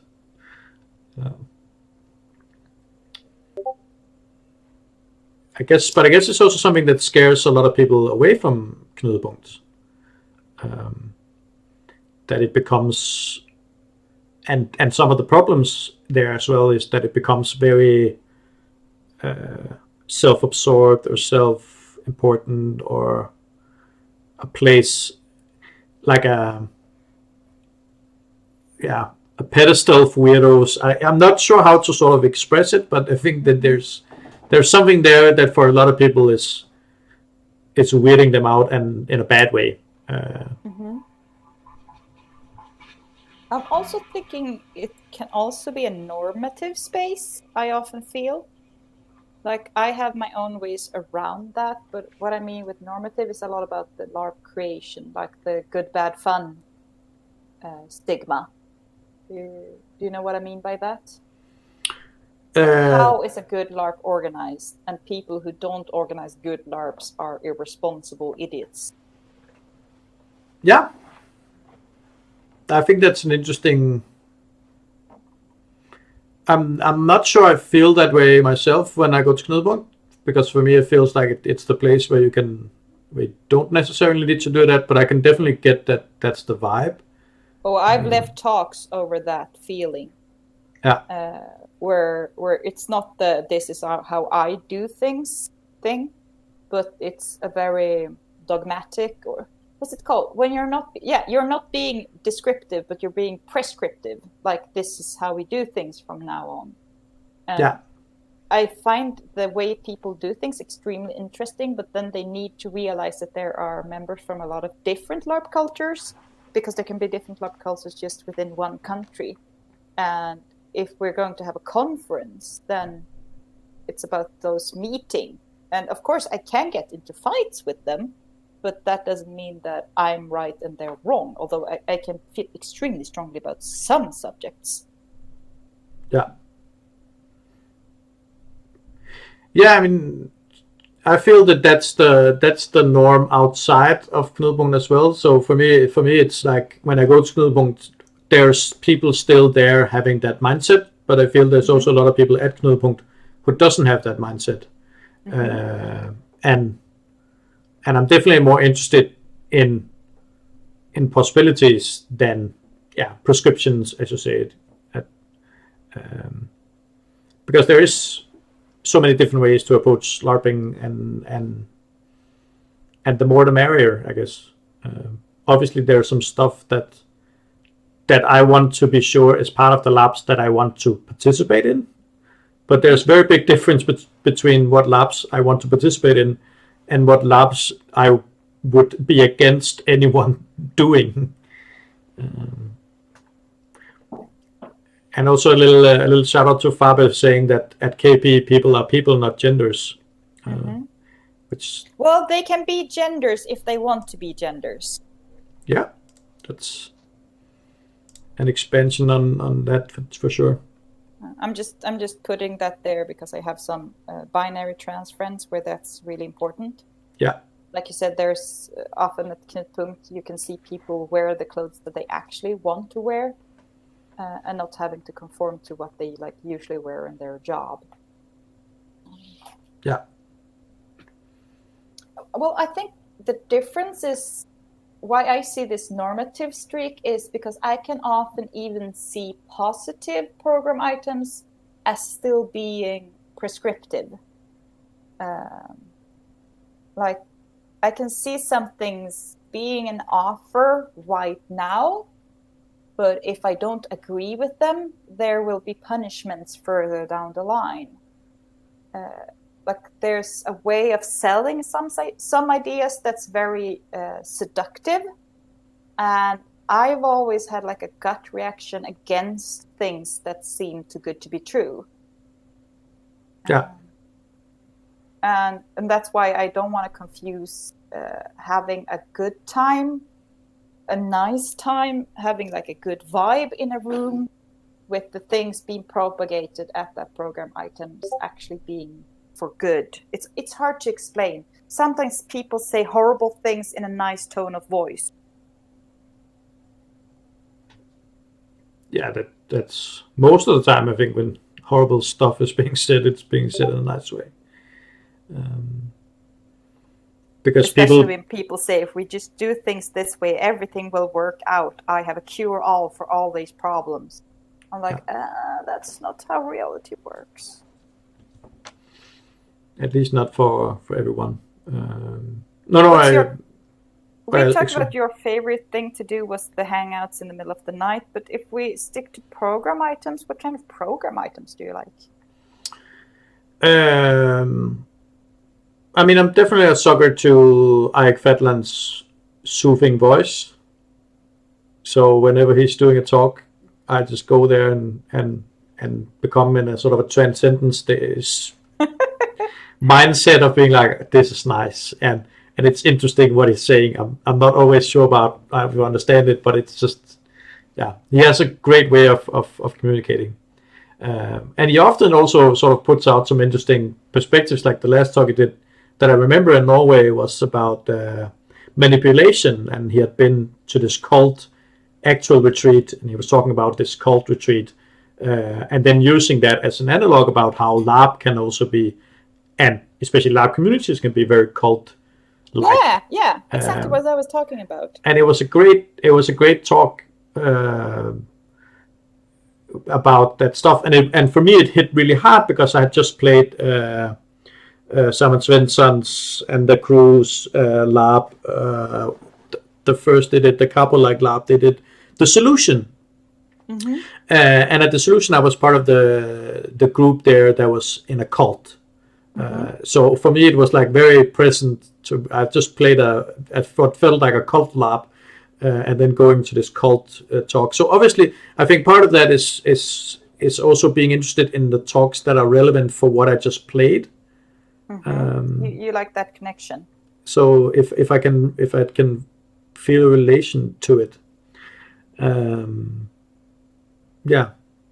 I think and then I just usually want to be challenged. So I just want to go and seek out with stuff.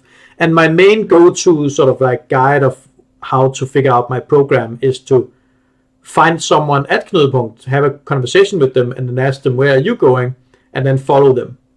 So like go with somebody else's or maybe not gut instinct, but go with somebody else's talk, both to sort of have a conversation partner after the talk, but also just to help finding new talks. So you're like using the follow function, but in a real world setting? Yeah. Yeah, that's a good way of saying it. Yeah, that's something I definitely like, and that's something that I also recommend usually recommend other people doing when I'm at Knudepunkt. Like, find someone that you gravitate to and sort of figure out what they go to and follow them more. Like if, because you might not have thought about this cool thing, because when you look at the program, there's so many program items. But if you follow other people, you will definitely see some of the stuff that is at least interesting to them. And then you have this great conversation partner afterwards. We can be like, okay, so why did we go here? Like, why were you to this thing? What was good about it for you? And did it live up to expectations, or was it completely wrong? Whatever. I like meeting people at the program item and then go share a meal with the people who had the most wish to discuss afterwards. Like, not go with my friends from the program item, just the people who were like, so hey, who wants to keep talking about this? Okay, I'm in. I want to keep talking about this. Like with the most engaged people.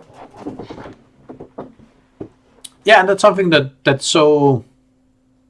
I think it's a general thing if you're going to a conference, but it's something for me that's so important at Knudepunkt is this, like, there's so many spaces to have the after talk after the talk, and that's important because that's where a lot of the follow up and also a lot of the in depth, like a 45-minute talk is only as deep as it gets, but sort of sitting with the people who did the talk and a few others, you can really get far with that subject, having a sort of a 45-minute intro to that topic, I guess. Yeah, I like when they do it, when they divide it, so there's an intro talk that's 45 minutes long, and some time after there's an advanced talk. So if you already know the subject, you can go directly to the advanced talk. Oh yeah, that's also. That's a good way to structure it. Or like say, like those who don't know anything about the subject come at this point, then there will be a 5-minute break and it will move into the advanced section. That can also work. But for me, it can be frustrating to sit through the long introduction while I came to this program item because I know about this program item.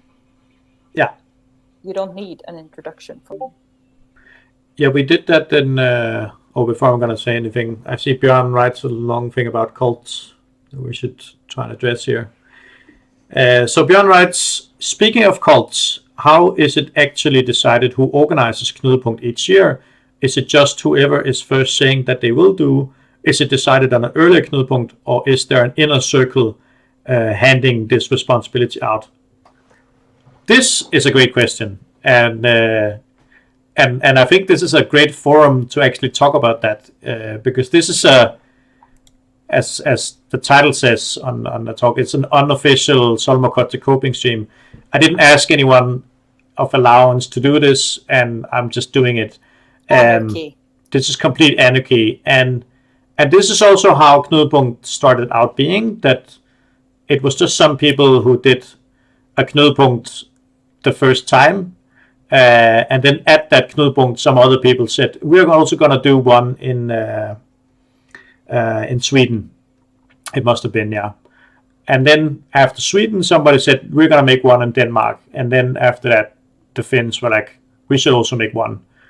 And that's my understanding of how it sort of started out, this rotation, that it was just some people starting out saying that they were going to do it, and being the first and the loudest to say it. But then over the years, stuff has been formalized a little bit more, but it's different from country to country. So, for example, in Denmark, the national organization Bifrost has now taken charge of who gets to organize Knudepunkt, and it's part of their budget. So they spend some money to support Knudepunkt, but then they also get to decide who gets to make Knudepunkt. So it's part of the national organization sort of does that decision in Denmark. But the other countries have different ways of doing it. I think maybe Sverok is involved with it in Sweden. And it's a fun question because most of the years it has been difficult to get people to want to organize it because it's so much work. It's volunteer work, And while for some people it's pretty cool, it's not a lab. Like, people want to make labs. Like, there's something cool about making a lab, but a conference is not the same. I think nowadays Knudpunkt has become a lot so. of complaints. I think that's part of it as well. It's not just the amount of people and that it's not a LARP. It's also there's not as much creative energy as when you're organizing a LARP, and there's much more complaints. Yeah, I think I remember very clearly in 2008, the first time I was in Sweden. Anna Westerling was the main organizer, and she had a big trouble getting people to help out at that year. So it was sort of a one-woman show a lot of the time, and she was really frustrated about not getting enough support. And it was not about her being the chosen one or her being the one to decide who gets to make Knudpunkt. It was about she was the one who most wanted Knudpunkt to happen. So she had to do it because else it wouldn't happen. A bit like doing the dishes, I guess, that it sometimes falls upon the people who want there to be clean dishes more than it's a responsibility divided out. Yeah. But nowadays, I think there's much more hype about making it, and it's sort of a conversation that goes between people in the community, that they try to talk with the last time's organizers and be like, are you doing it again, or can some new people step up? And I also think people start much earlier than 1 year in advance. Yeah. Because they know which year it's going to be in their country anyway. So. Yeah, definitely. Yeah, that's usually at least a year before the preparation starts. And that's where it really sucks for the Finnish team right now, because they've spent, like, it might be, it's in a few weeks. I have sort of done some thoughts about my program item, but I'm not done yet. I haven't done that much work on getting ready for this year's Knudpunkt. But the organizing crew has spent probably collectively thousands of hours preparing Knudpunkt that is not going to happen, and that's so frustrating. Talking about this year's organizer, do you have any ideas on how we can support them at this difficult time? Great question. So how to support this year's organizers at Knudpunkt? So we could look to Festival. So Festival has, there's been a lot of vocal voices in the people going there, saying that that they don't need their money back. They want to support, like, they want to make it easier for other people to get their money back. So there's definitely like a monetary economic side of it, where I think no matter how we're going to do it, there's going to be lost some money somewhere. So if some of the people who have the sort of the room in the budget can step up and be like, I'm open either doing a crowdfunding campaign to sort of even out that the people losing money don't lose that much, or I also think it's important that if you're not going to ask for your money back, you need to tell the organizers in the way that they have asked to be told. Because I'm married to a man who's the cashier for our organization that also had to cancel GothCon. Yeah. It's like a festival in Sweden. And there's so many tickets that there's no way for him to not repay people posted in some kind of social media post. They didn't want their money back. Yeah. Like, you need to tell them in the formal way that, hey, I'm not requesting. They're automatically started to repay everything. Yeah, that's a great point. That I think right now we obviously need to wait for the organizers to get some breathing space to make some kind of solution on how to do things their way. So one way of taking care of them. Yeah, but also obviously when they find out what they want, how they want to do things, be supportive of that, because they might not get the perfect solution, but their conditions are really, really difficult.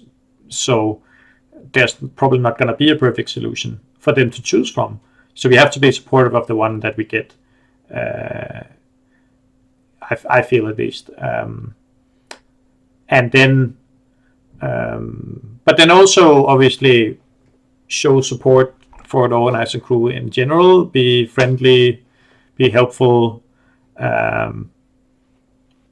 Write them if you want to do something. So, I mean, obviously, I should probably maybe have written them that I for allowance to make this thing that we're doing right now. But I also felt that it was. But I'm stressed out. I don't want to be asked a lot of questions. I don't want people to ask for allowance.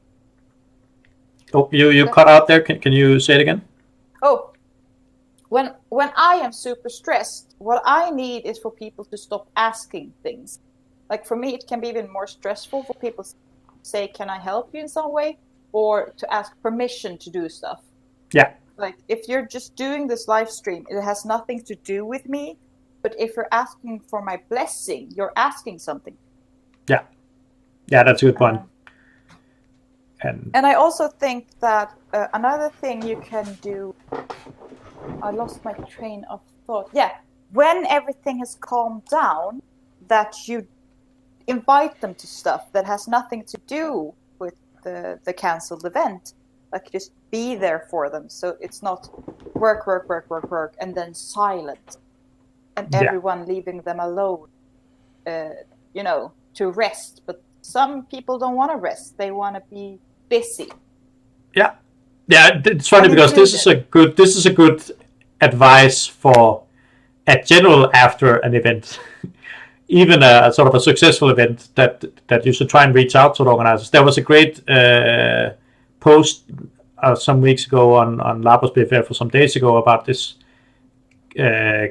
person running their first lab with a lot of friends, and after that they felt alienated from their friends because they felt they were sort of left out somehow. And I feel you can very easily get to the point where you get left, or at least feel like you're left out after you've made a big event. And there can be many reasons for it, but I think a good advice in general is to be a bit proactive about inviting organizers out, not just in quote unquote failed events or events like this that has been cancelled, but also events that actually happen. So that's a really good point. I completely agree. I've had similar things happen to me, and it was horrible. Like everyone was leaving me alone because they assumed that I was super stressed, but instead I got robbed of exactly the social interaction I would have needed to feel satisfied and happy with my organized event. And instead I felt pushed aside and out. And although there were some people kind of hanging out with me, it wasn't my friends. It was just people I had organized for. And I would much rather have landed in their bosom once the adrenaline running the game had died out. So their thought of, oh, she's the co-organizer, she doesn't want to hang out with us right now, she must have a lot to do. They thinking that they were respecting me ended up with me actually crying. Yeah. Yeah, and I think this is a very, very common occurrence that you feel left out. I think especially as an organizer, and I think you have a good point about the cool factor, that, oh, she did a cool LARP, so she probably want to hang out with the cool people who made LARPs people. Whereas, no, I just want to hang out with somebody, or at least the people that I'm close to. So yeah, that's a real thing. Yeah, like organizers, both from cancelled events and events ran smoothly, they need their debriefing as well. Yeah. So give them time. If you don't want a refund, tell them to the proper channel. Do still hang around them. Don't avoid them thinking they need some time on their own, or that you're respecting them in some. If you usually hang out, please hang out with them now as well. Yeah, Sean Yort writes that it's even worse if you're organizing a recurring event on a monthly or bi-monthly basis, and that's a point where I definitely agree. I ran a children's fantasy lab campaign for 2-3 years or something like that every month. And I try to bring some of my friends into this event, and I think we were pretty good at hanging out outside of that time, but I can definitely see that you can easily get into the same sphere. You get very alienated because you don't need to hang out with them because you're gonna see them in 2 weeks at this event where they're gonna run, and when you run the event, you don't have time to your friends, so actually you don't really get to see them, and that feels really bad.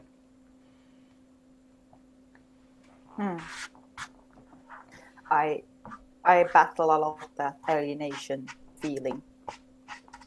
Like, it's both when I'm organizing or when I'm just participating in a game. It's one of the reasons I loathe boredom in game, because it can lead to me feeling very alienated suddenly in the game. Yeah. How do you react to it? Like being kind of bored at a game or event?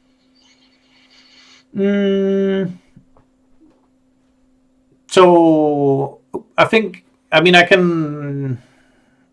trying to think that I think there's different ways that I react to it, and it's also been something that's changed for me over time, how I've been reacting to it. I've definitely been raised in sort of a family where silence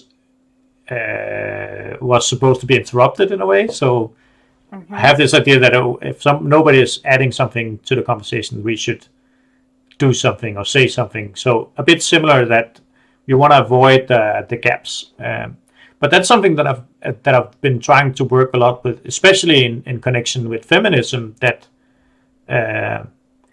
it's very dangerous to have this mode where you want to keep filling the void with stuff, because then there's some voices that are not going to speak because they wait for nobody to speak before they speak. Yes. So yeah, so that's something where I sort of, because it's been pointed out to me by people that mean well, that I'm like, you're talking a lot, you should talk less, because you don't give space for others. Well, I get that as well. We do have Anneli in the chat, and Anneli is an expert on social acts and communication patterns. She's written several really interesting pieces about it. I don't know if she's actively paying attention, but if she wants to write something, I would be really grateful, like a comment or something. I often find, like, you're a man, I assume, and I've often been commented that I speak like a man, like I have a masculine communication pattern. And I had a lot of siblings. I have 5 siblings, so it's a big family. And I've also been both raised that if it's quiet, you fill the space, and also if you want to get your point across, you're going to have to take the word and say your point. But I also have an autistic sibling, so that's where my very square language comes from. It's better now that I'm speaking, because then you can hear how my voice goes up and down. But I get told the same thing, like, hey Karen, you quiet, because there's people in here who doesn't speak unless it's quiet for a really long time. And not always even then. Yeah, and it's something that, going back to sort of Solmukotha in this, that there's a lot of, especially when we talk about the Finns, that the Finns are usually much more held back, much more introverted, so they need for people to sort of give them space, and a lot of the time they don't really want or need the space as well. So there can be some sort of cultural cliffs to climb where you like I think there's this good moment in the Star Wars movie where Isaac does this thing where it's like, should you talk? Should I talk? Who's talking now? This great moment where it's like, that's really how I feel sometimes in these Knudbund conversations, where it's like, because we have an awareness and a language for sort of, especially when we're in a lab, to communicate whether or not who should talk and why and this kind of stuff. But then when we go outside the lab, especially at Knudpunkt, we can sometimes struggle. Yeah, we can sometimes struggle. Like at a in-game situation, you will have characters and you will know what kind of speaking actions will be good and conductive for playing the other person up, and what kind of speaking patterns will be good for playing the other person down. But usually in our real lives, we aren't given those positions. I think that actually also one of the reasons why it works out better for me at work, because at work we also have positions. Yeah, clearly defined language and a clearly defined role distribution and that kind of stuff, which also happens at labs where conversations sometimes can be easier or at least different. And that could also be why it works for me, like in organizing teams, and why I like watching Star Trek. Yeah. It can affect a lot of things. Okay, so Fabe says, this is how it is in Norway. No, okay, she wasn't talking about language patterns. She was talking about Knutpunkt. But anyone who says they will do it here. Maybe in Denmark and Finland. Here is planned from now till Knutpunkt next year. Yeah. Yeah, that was the speaking of cults answer. Adding and pitching in. Yeah, that was definitely a great question, Björn. Yeah. I do think I'm feeling much better about this now, and I think we should do more streams up until the event should have been. And I hope if there are streams, someone was talking about if there's to be streams that are to replace the program items. These days, a lot of people have smartphones, and it's possible that they could just stream from home. Yeah. When it's their time, just with a regular phone. I think my family is starting to show up here at home, and we're going to make tacos because it's Taco Friday, as every Friday in Sweden. Nice. Yeah, when you start a family, you become a conservative. Like, no. The kids are very conservative when it comes to. Kids need strict, rigid patterns to follow. Exactly. That's very good. But thank you so much, Karen, for joining in on thank you so much the stream. For having me. Are you going to continue? Because then I can cast you to my television. I think we're going to continue at least a little bit more. If some other people want to join, then maybe that could continue it. But I'll just be a bit open. Have another guest. That would be lovely. Yeah, and definitely consider doing more streams like this, closer to the should have been Solmukotha. Yes, because we're all going to need this time to grieve and heal. Yeah, definitely. Thank you for having me. Yeah, thank you for joining in. Bye. Bye.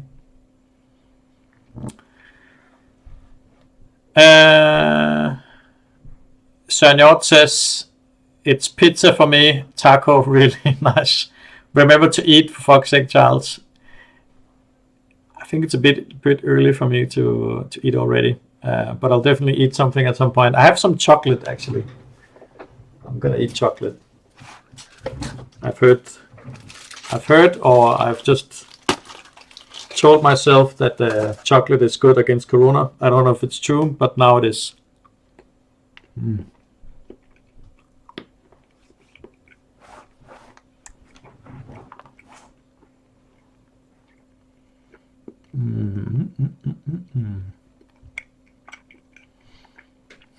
Well, it's a nice sound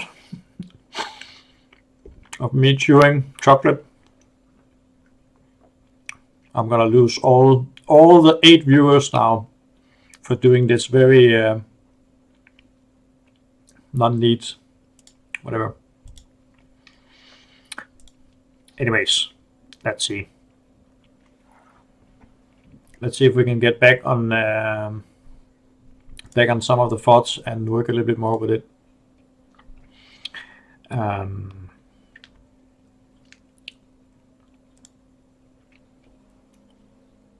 Perfect. Hopefully someone will do a meme about the munch begging. If anyone else wants to join in on the stream, you're very welcome.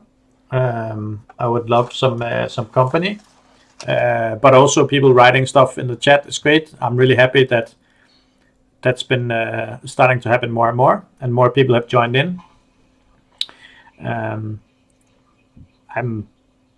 I don't know if there's going to be more streams like this, but it was definitely, so far, it's been a good experience.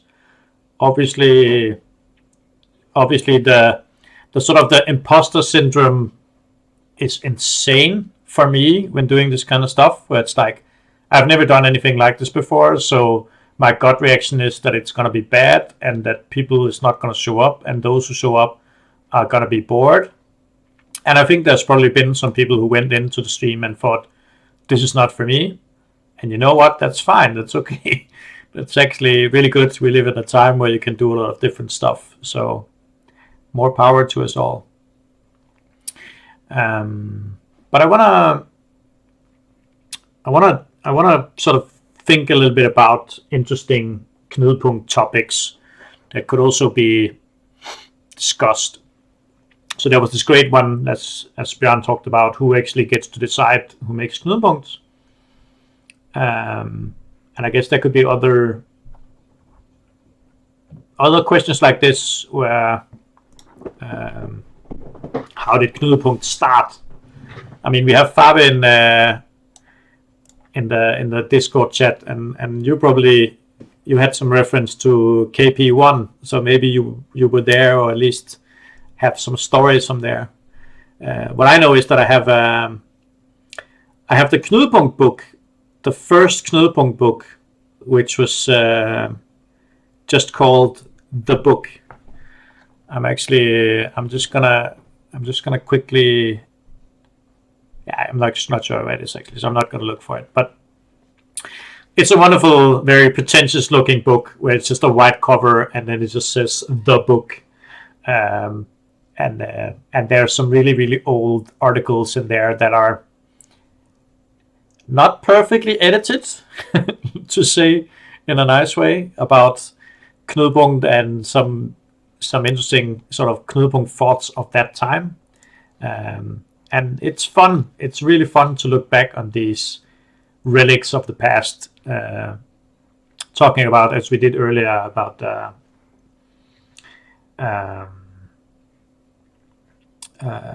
the Randgate and the whole feminism, Danish males thing was also great, and an interesting sort of box to open up and discuss.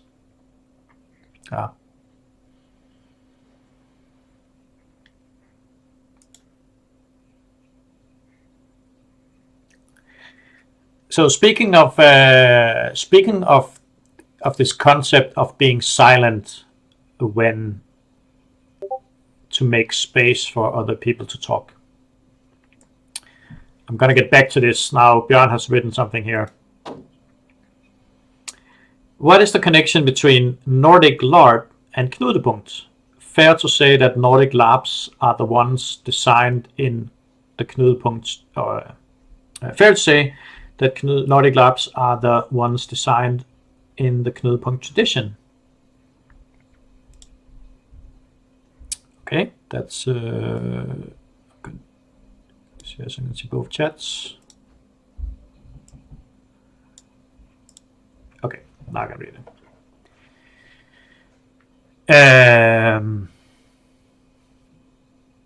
There's a great video that I'm gonna find, made by at a talk held at the Knudepunkt by Jaakko Stenros, that's titled "What Does Nordic LARP Mean?" I'm gonna put it in the nice links category. I can see Karin also put a link in there. So Jaakko did a wonderful talk actually last time. No, not last time, but the time before that, it was in Norway. So 2013, I guess. To sort of work with what is what is Nordic Lab? What does it mean? Who has ownership over the concept? Where did it come from? This kind of stuff. And he talks for 30 minutes, and it's also written as an article, and it's great talk, and it's a great article, and I definitely recommend checking that up. And I'm just to try and give a TLDR. And I can see here also people are talking about it in the Discord chat, trying to give some answers. But yeah, what does Nordic Lab mean? It's very much about where it came from, and I think the term really became a thing in connection with Knudepunkt. That before Knudepunkt, there was just Danish Lab and Swedish Lab and Norwegian Lab and Finnish Lab. But then at Knudepunkt, there started to become this rounding up of different cool things. So that kind of taking the cool stuff from the different countries, or at least what was cool in sort of a Knudepunkt context, and give that a sort of a marker and say that's Nordic LARP. And it emerged from conversations at Knudepunkt where we tried to sort of talk about, we tried to have words for explaining stuff. So if you want to explain how Asmandi works, you need to refer to what kind of labs that they happen in. And they happen both in some Danish labs and some Swedish labs. So they happened at Nordic labs. And this is how Nordic labs sort of, as I understand, became a thing. So it is very well sort of connected with Knudepunkt and the Knudepunkt tradition. But as Jaakko points out in his sort of article and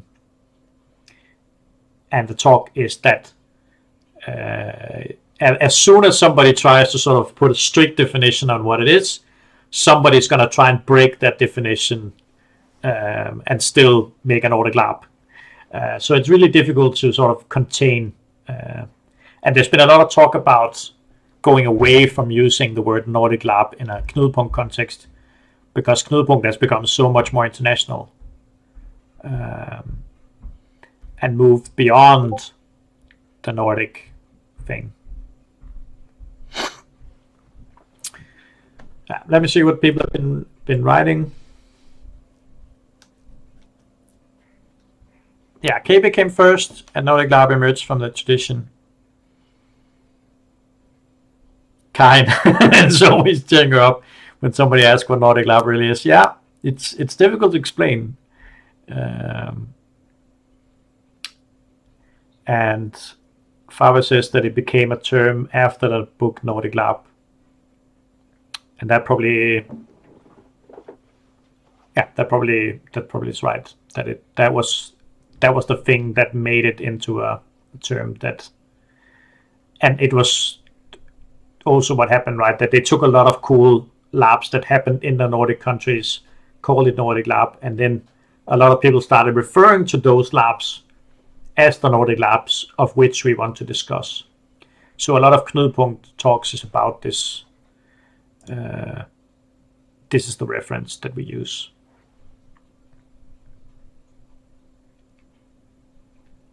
And that book is very sought after and a very, very wonderful book.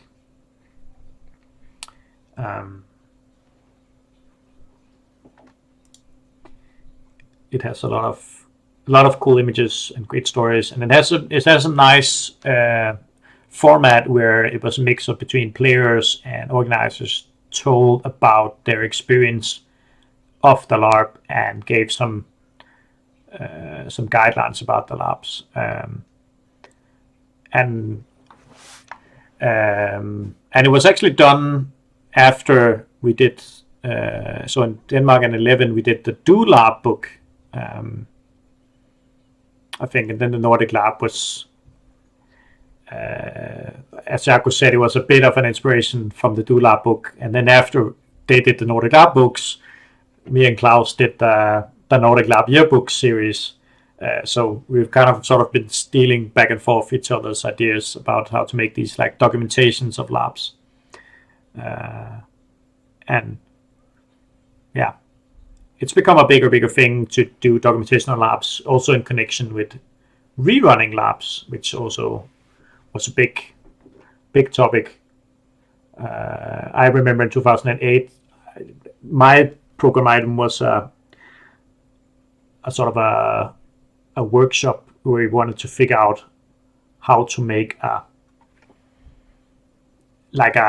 blueprint to make LARPs, or to write down LARPs, to document LARPs. And that was sort of the first steps into making the Do LARP book. So, but yeah, there's yeah, I think that's a good segue into talking about the Knutepunkt books, because a big part of Knutepunkt, especially outside of Knutepunkt, is the Knutepunkt books that, similar to the Nordic Lab book, they've become the sort of the testament and that statement of Knutepunkt, that people wrote these articles and put them in a book and shared them outside of Knutepunkt. And I think a lot of people have probably looked a little bit at a Knutepunkt book before going to Knutepunkt, so it has been part of their sort of introduction to Knutepunkt. But the books are very different. Most of them are a collection of different articles with different agendas and different perspectives and different whatever. And some of the books have streamlined a little bit. The good example being last year's book, LARP Design, which is also trying to get rid of the Nordic LARP design, but just talk about LARP design, being a book where they really try to streamline. This is the kind of content that we want, and we want it to be sort of explaining from A to Z how to make a LARP, not just a Nordic LARP, but a LARP. And it's a wonderful book with a lot of really great articles. And I think one of the big strengths about it is that it is so streamlined in the way that it's a bit like a student book where you can like look through and find sort of the passages that you need for your specific topic that you're working with. Whereas most of the other Knutepunkt books are sort of collection, a random assortment of interesting thoughts and perspectives. And I think there's a need for both, because there is sort of a need of this like possibility of just sharing random thoughts, or not random thoughts, but sharing your specific idea, not trying to be caged in within a bigger streamlined book. That's really important for Knutepunkt as well, to be open for everyone to share their articles. And it's for me, it's also a great sort of stepping stone to do a talk at Knutepunkt, is that you write an article and then you do a talk, or maybe you do a talk and then you realize that you should also do an article about it. And that helps yourself become better at both, because you sort of engage with explaining yourself in two different medias, or maybe more than that if you're using different medias in connection with your talk or your book or whatever. So that's for me is,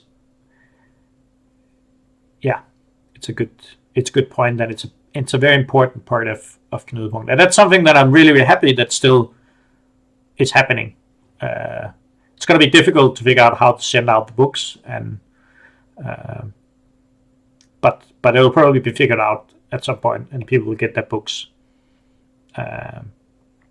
and be happy about that, and that's good. And I think it's also really nice that the new book is about, from what I understand, it's much more about sort of a player perspective, which sort of makes it in a great contrast to the last year's book, which was about organizers. So how do we organize lab, the book, and then now we have how do you play a lab and play styles, the book. I don't know if it's structured in the same way, but it's definitely very good to have this like back and forth about focusing on different topics. And that's, I think, it's some of the interesting strengths about Knudepunkt is also that it's in different countries every year. So it's sort of like, you sort of like drag up all the routes that you're in, and then you go to a new country and you have a new group making a new kind of book, and you have a new group of people making a new kind of event, you have a new location. So even though it's super frustrating from sort of an organizing perspective that you don't have the same location, there's also a lot of values from sort of uprooting and moving on. Yeah. Welcome to Ilfinger, I guess, has just joined the Discord channel. I can, yeah. I'm just gonna write.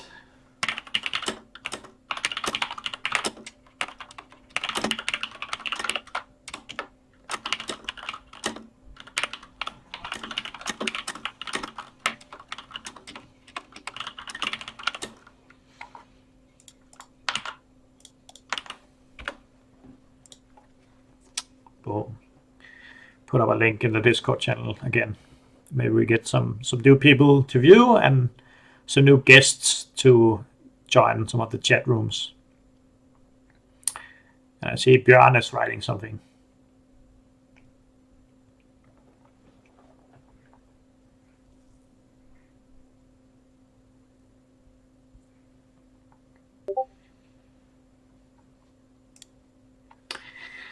So Björn T writes, so where do I find books from earlier years?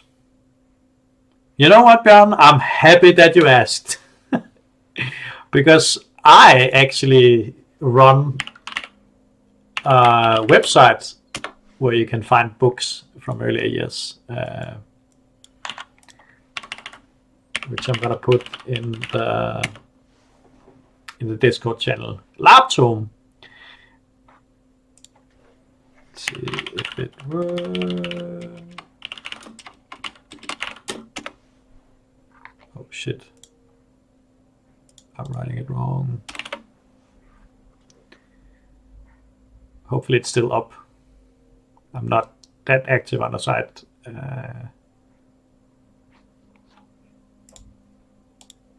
Oh, there we are. Yeah, so now I'm just looking at the site. And it's an online bookstore that I put together to. I'm just gonna add it in the Facebook chat. Oh, I need to be.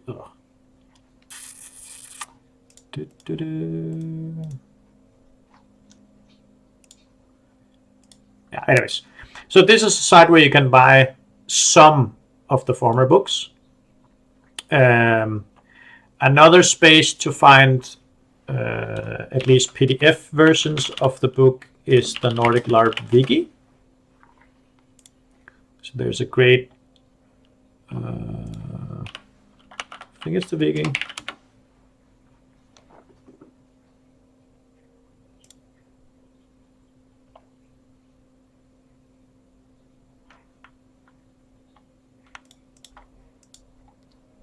Yeah.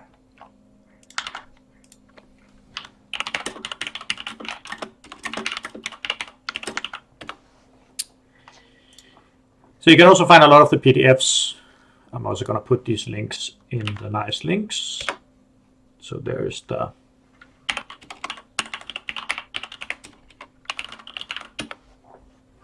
yeah, but at the laptop, that's sort of a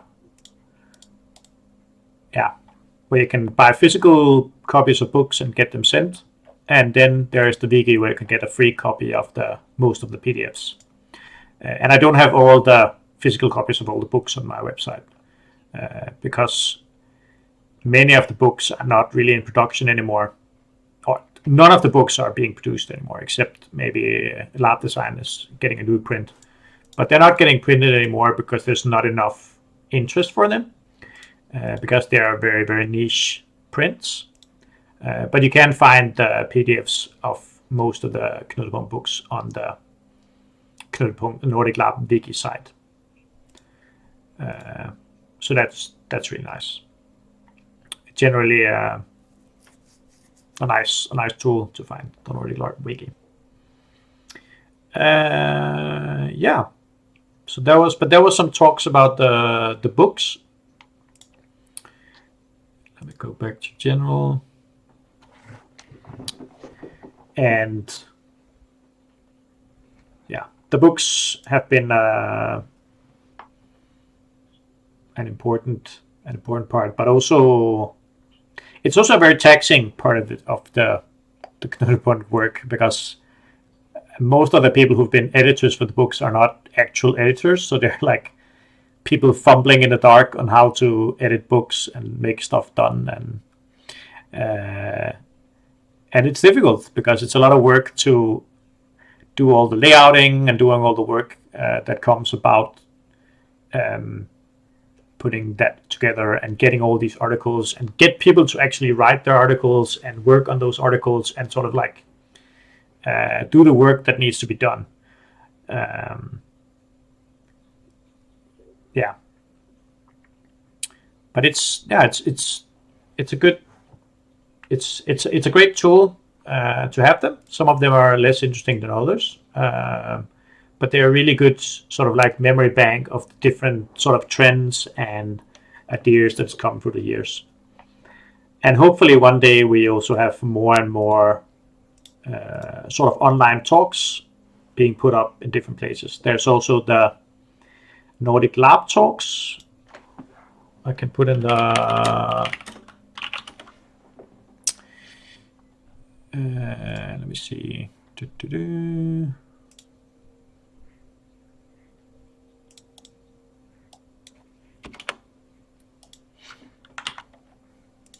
The Piss Room, Johan Peterson.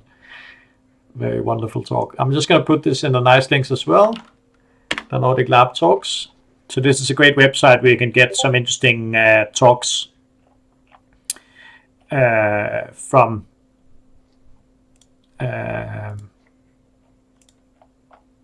different people going to Knudepunkt. The Nordic Lab talks is sort of a pre-Knudepunkt event where they try to do these really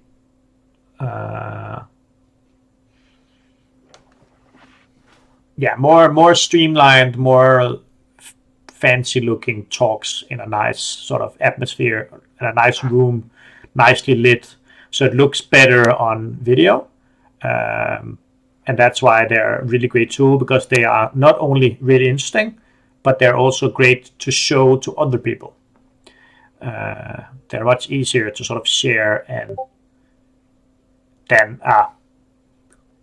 some of the old Knudepunkt videos that are just like a video of a direct talk, which is, I mean, where you can't really see the slides and you can't really, you get the idea.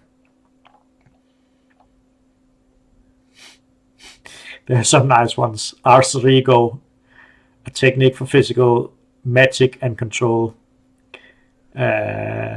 So it's Jeppe and Maria Bergman Hamming who did this wonderful technique where you would be like leading people with your hands back and forth. That they did at the festival called Light.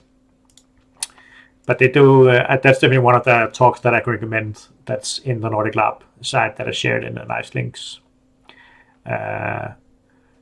Segelin did a great talk about intergenerational storytelling. It's a very sharp presentation, very clear what she wants to say, and it's a very important topic that, especially now that we grow older and we have kids playing with their parents, how can we make sure that we get those sort of characters that sort of connects between generations? So I really like that talk as well.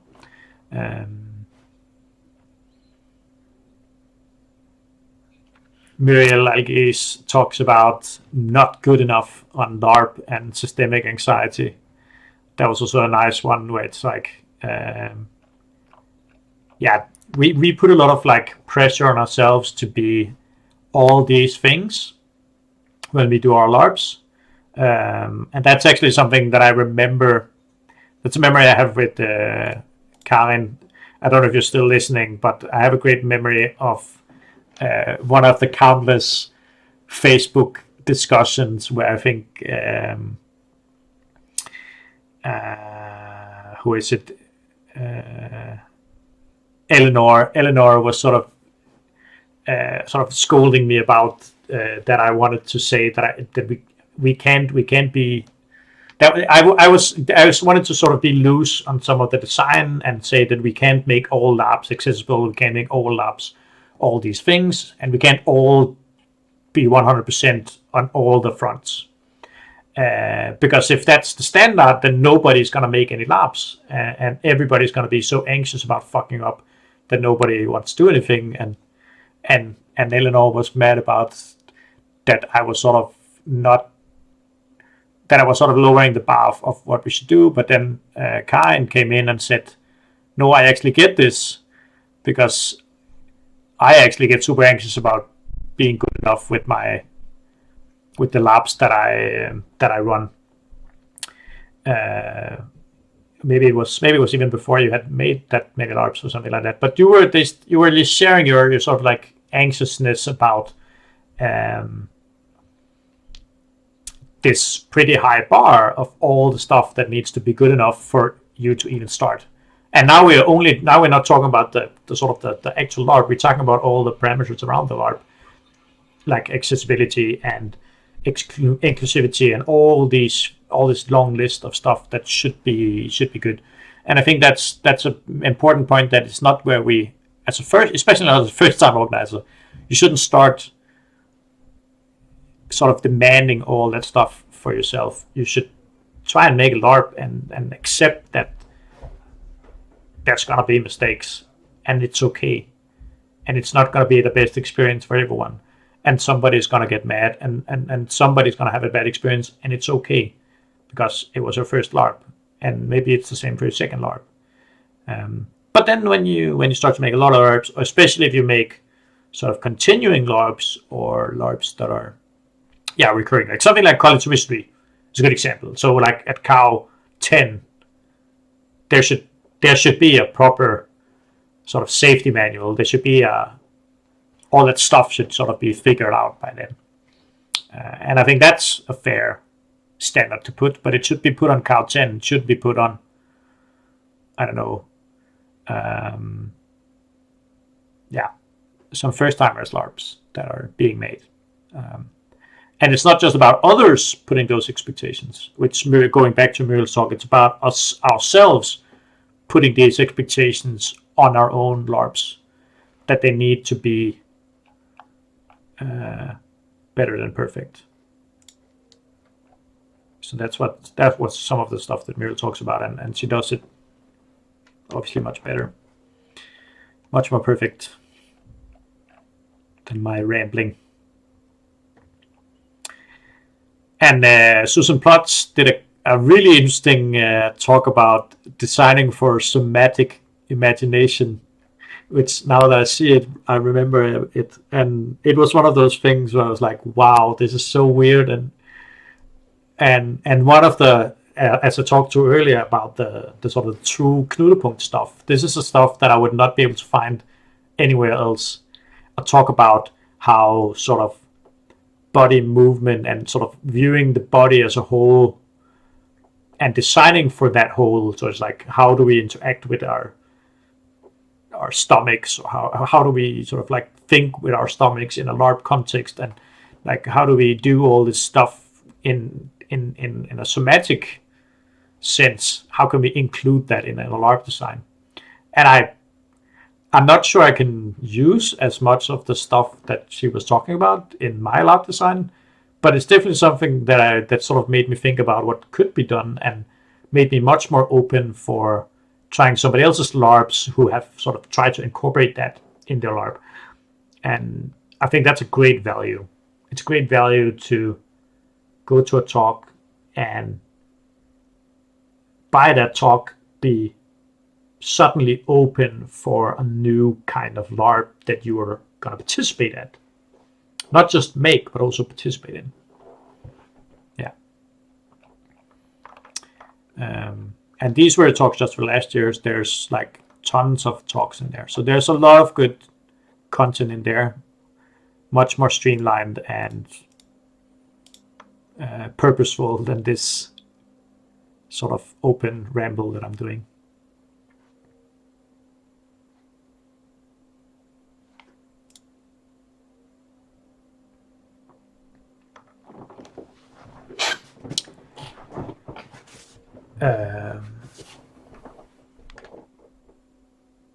Yeah. But maybe this is a good time to sort of like slowly close down the stream. It's been going on for 3 hours now, and there's been between 5 and 10, 11 viewers. I think that's good. It's a start, and if the people who have been listening in has gotten anything from it, that's great. At least it was a good experience for me to just be sharing a bit, and we've added together some links, and it was nice with Karen coming in and joining up. But I wanna close with a story. One of my proudest moments in my life. And I got to think of it when we talked about filling the void and being bored and keeping the conversation going, and then evolving to a point where we like, sometimes it's better to not say anything, or to say that you are going to say nothing and give space to others. So back in 2015, after the first cow, I had gone off social media and tried to focus on my bachelor's exam or assignment, like my undergrad paper, which I was obviously doing at the same time as I was designing college wizardry, because I'm completely insane. But during those days after college wizardry, I went offline with most stuff. So college wizardry went viral, and that was very powerful for me. And that in itself was a very great moment. But I think somehow I took a lot of energy from that. That one of my friends called me and said that, oh, it's been viral and it's crazy and all this stuff happened. And we could talk a lot about that in itself. But the moment that I was at a conference in London, a Jungian conference with my parents about Jungian activism. And at that conference, there was a lot of people there talking about how can this community, the Jungian community, engage more in political work. And it was a very, very difficult space, because there was a lot of old white men who had been there forever and sort of like wanted to make sure that there was always someone talking. And I was there just as an outsider, not knowing anyone except for my parents, got introduced to a few people, but I was mostly as an outsider. So I didn't really talk at any point at any of the sort of like workshops or whatever. So there was a lot of stuff where we could engage and network and stuff. But then there's this one workshop or open discussion where we're sitting in sort of like a weird, not functional circle with sort of an inner group of people that were there from the beginning and people joining in and sort of making outside circles. So there was like a lot of unevenness. And then there was like a clear clique of people who are like established old white men talking a lot and sort of like trying to figure out how to address this issue that we're working with. Now, the issue that was at hand was, how can we get more women to engage in activism? How can we get more women to speak up? How can we get more women to feel included, to share their part? And the really weird thing about this conversation was that most of the people there was women, but most of the talking was done by men. And I didn't say anything until maybe half an hour in, and I was just like, this is crazy. That it's just men talking, and they're just talking in circles, and it's horrible. So I finally stood up, or maybe raised my hand to sort of signal that I wanted to be one of the next speakers. And the person responsible for sort of like giving words was like, okay, new speaker, he gets to speak a bit earlier.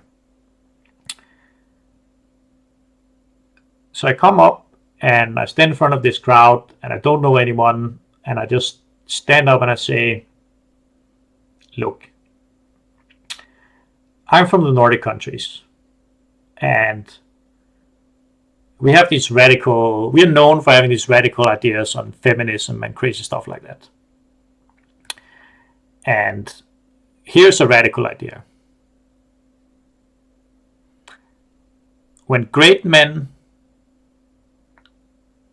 starts to stop talking and listen, great women are gonna stand up and speak. And then I shut up and I sat down.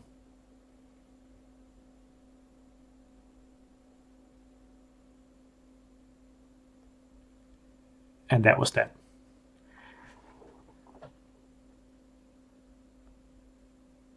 And that was a good moment. It feels a little bit virtue signaling to talk about, but it felt good, and it was important to be that person in that room telling people to not talk and give space. And it worked. Like the people, the men who were sitting there talking all the time, they sat down and they shut up real good. And a lot of women start to speak and was like, yes, thank you. Now I'm going to tell you how I think we should solve this.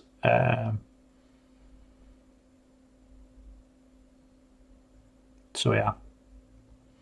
Now I'm going to shut up, and hopefully someone else is going to move on the conversation. Thank you so much for listening. Goodbye.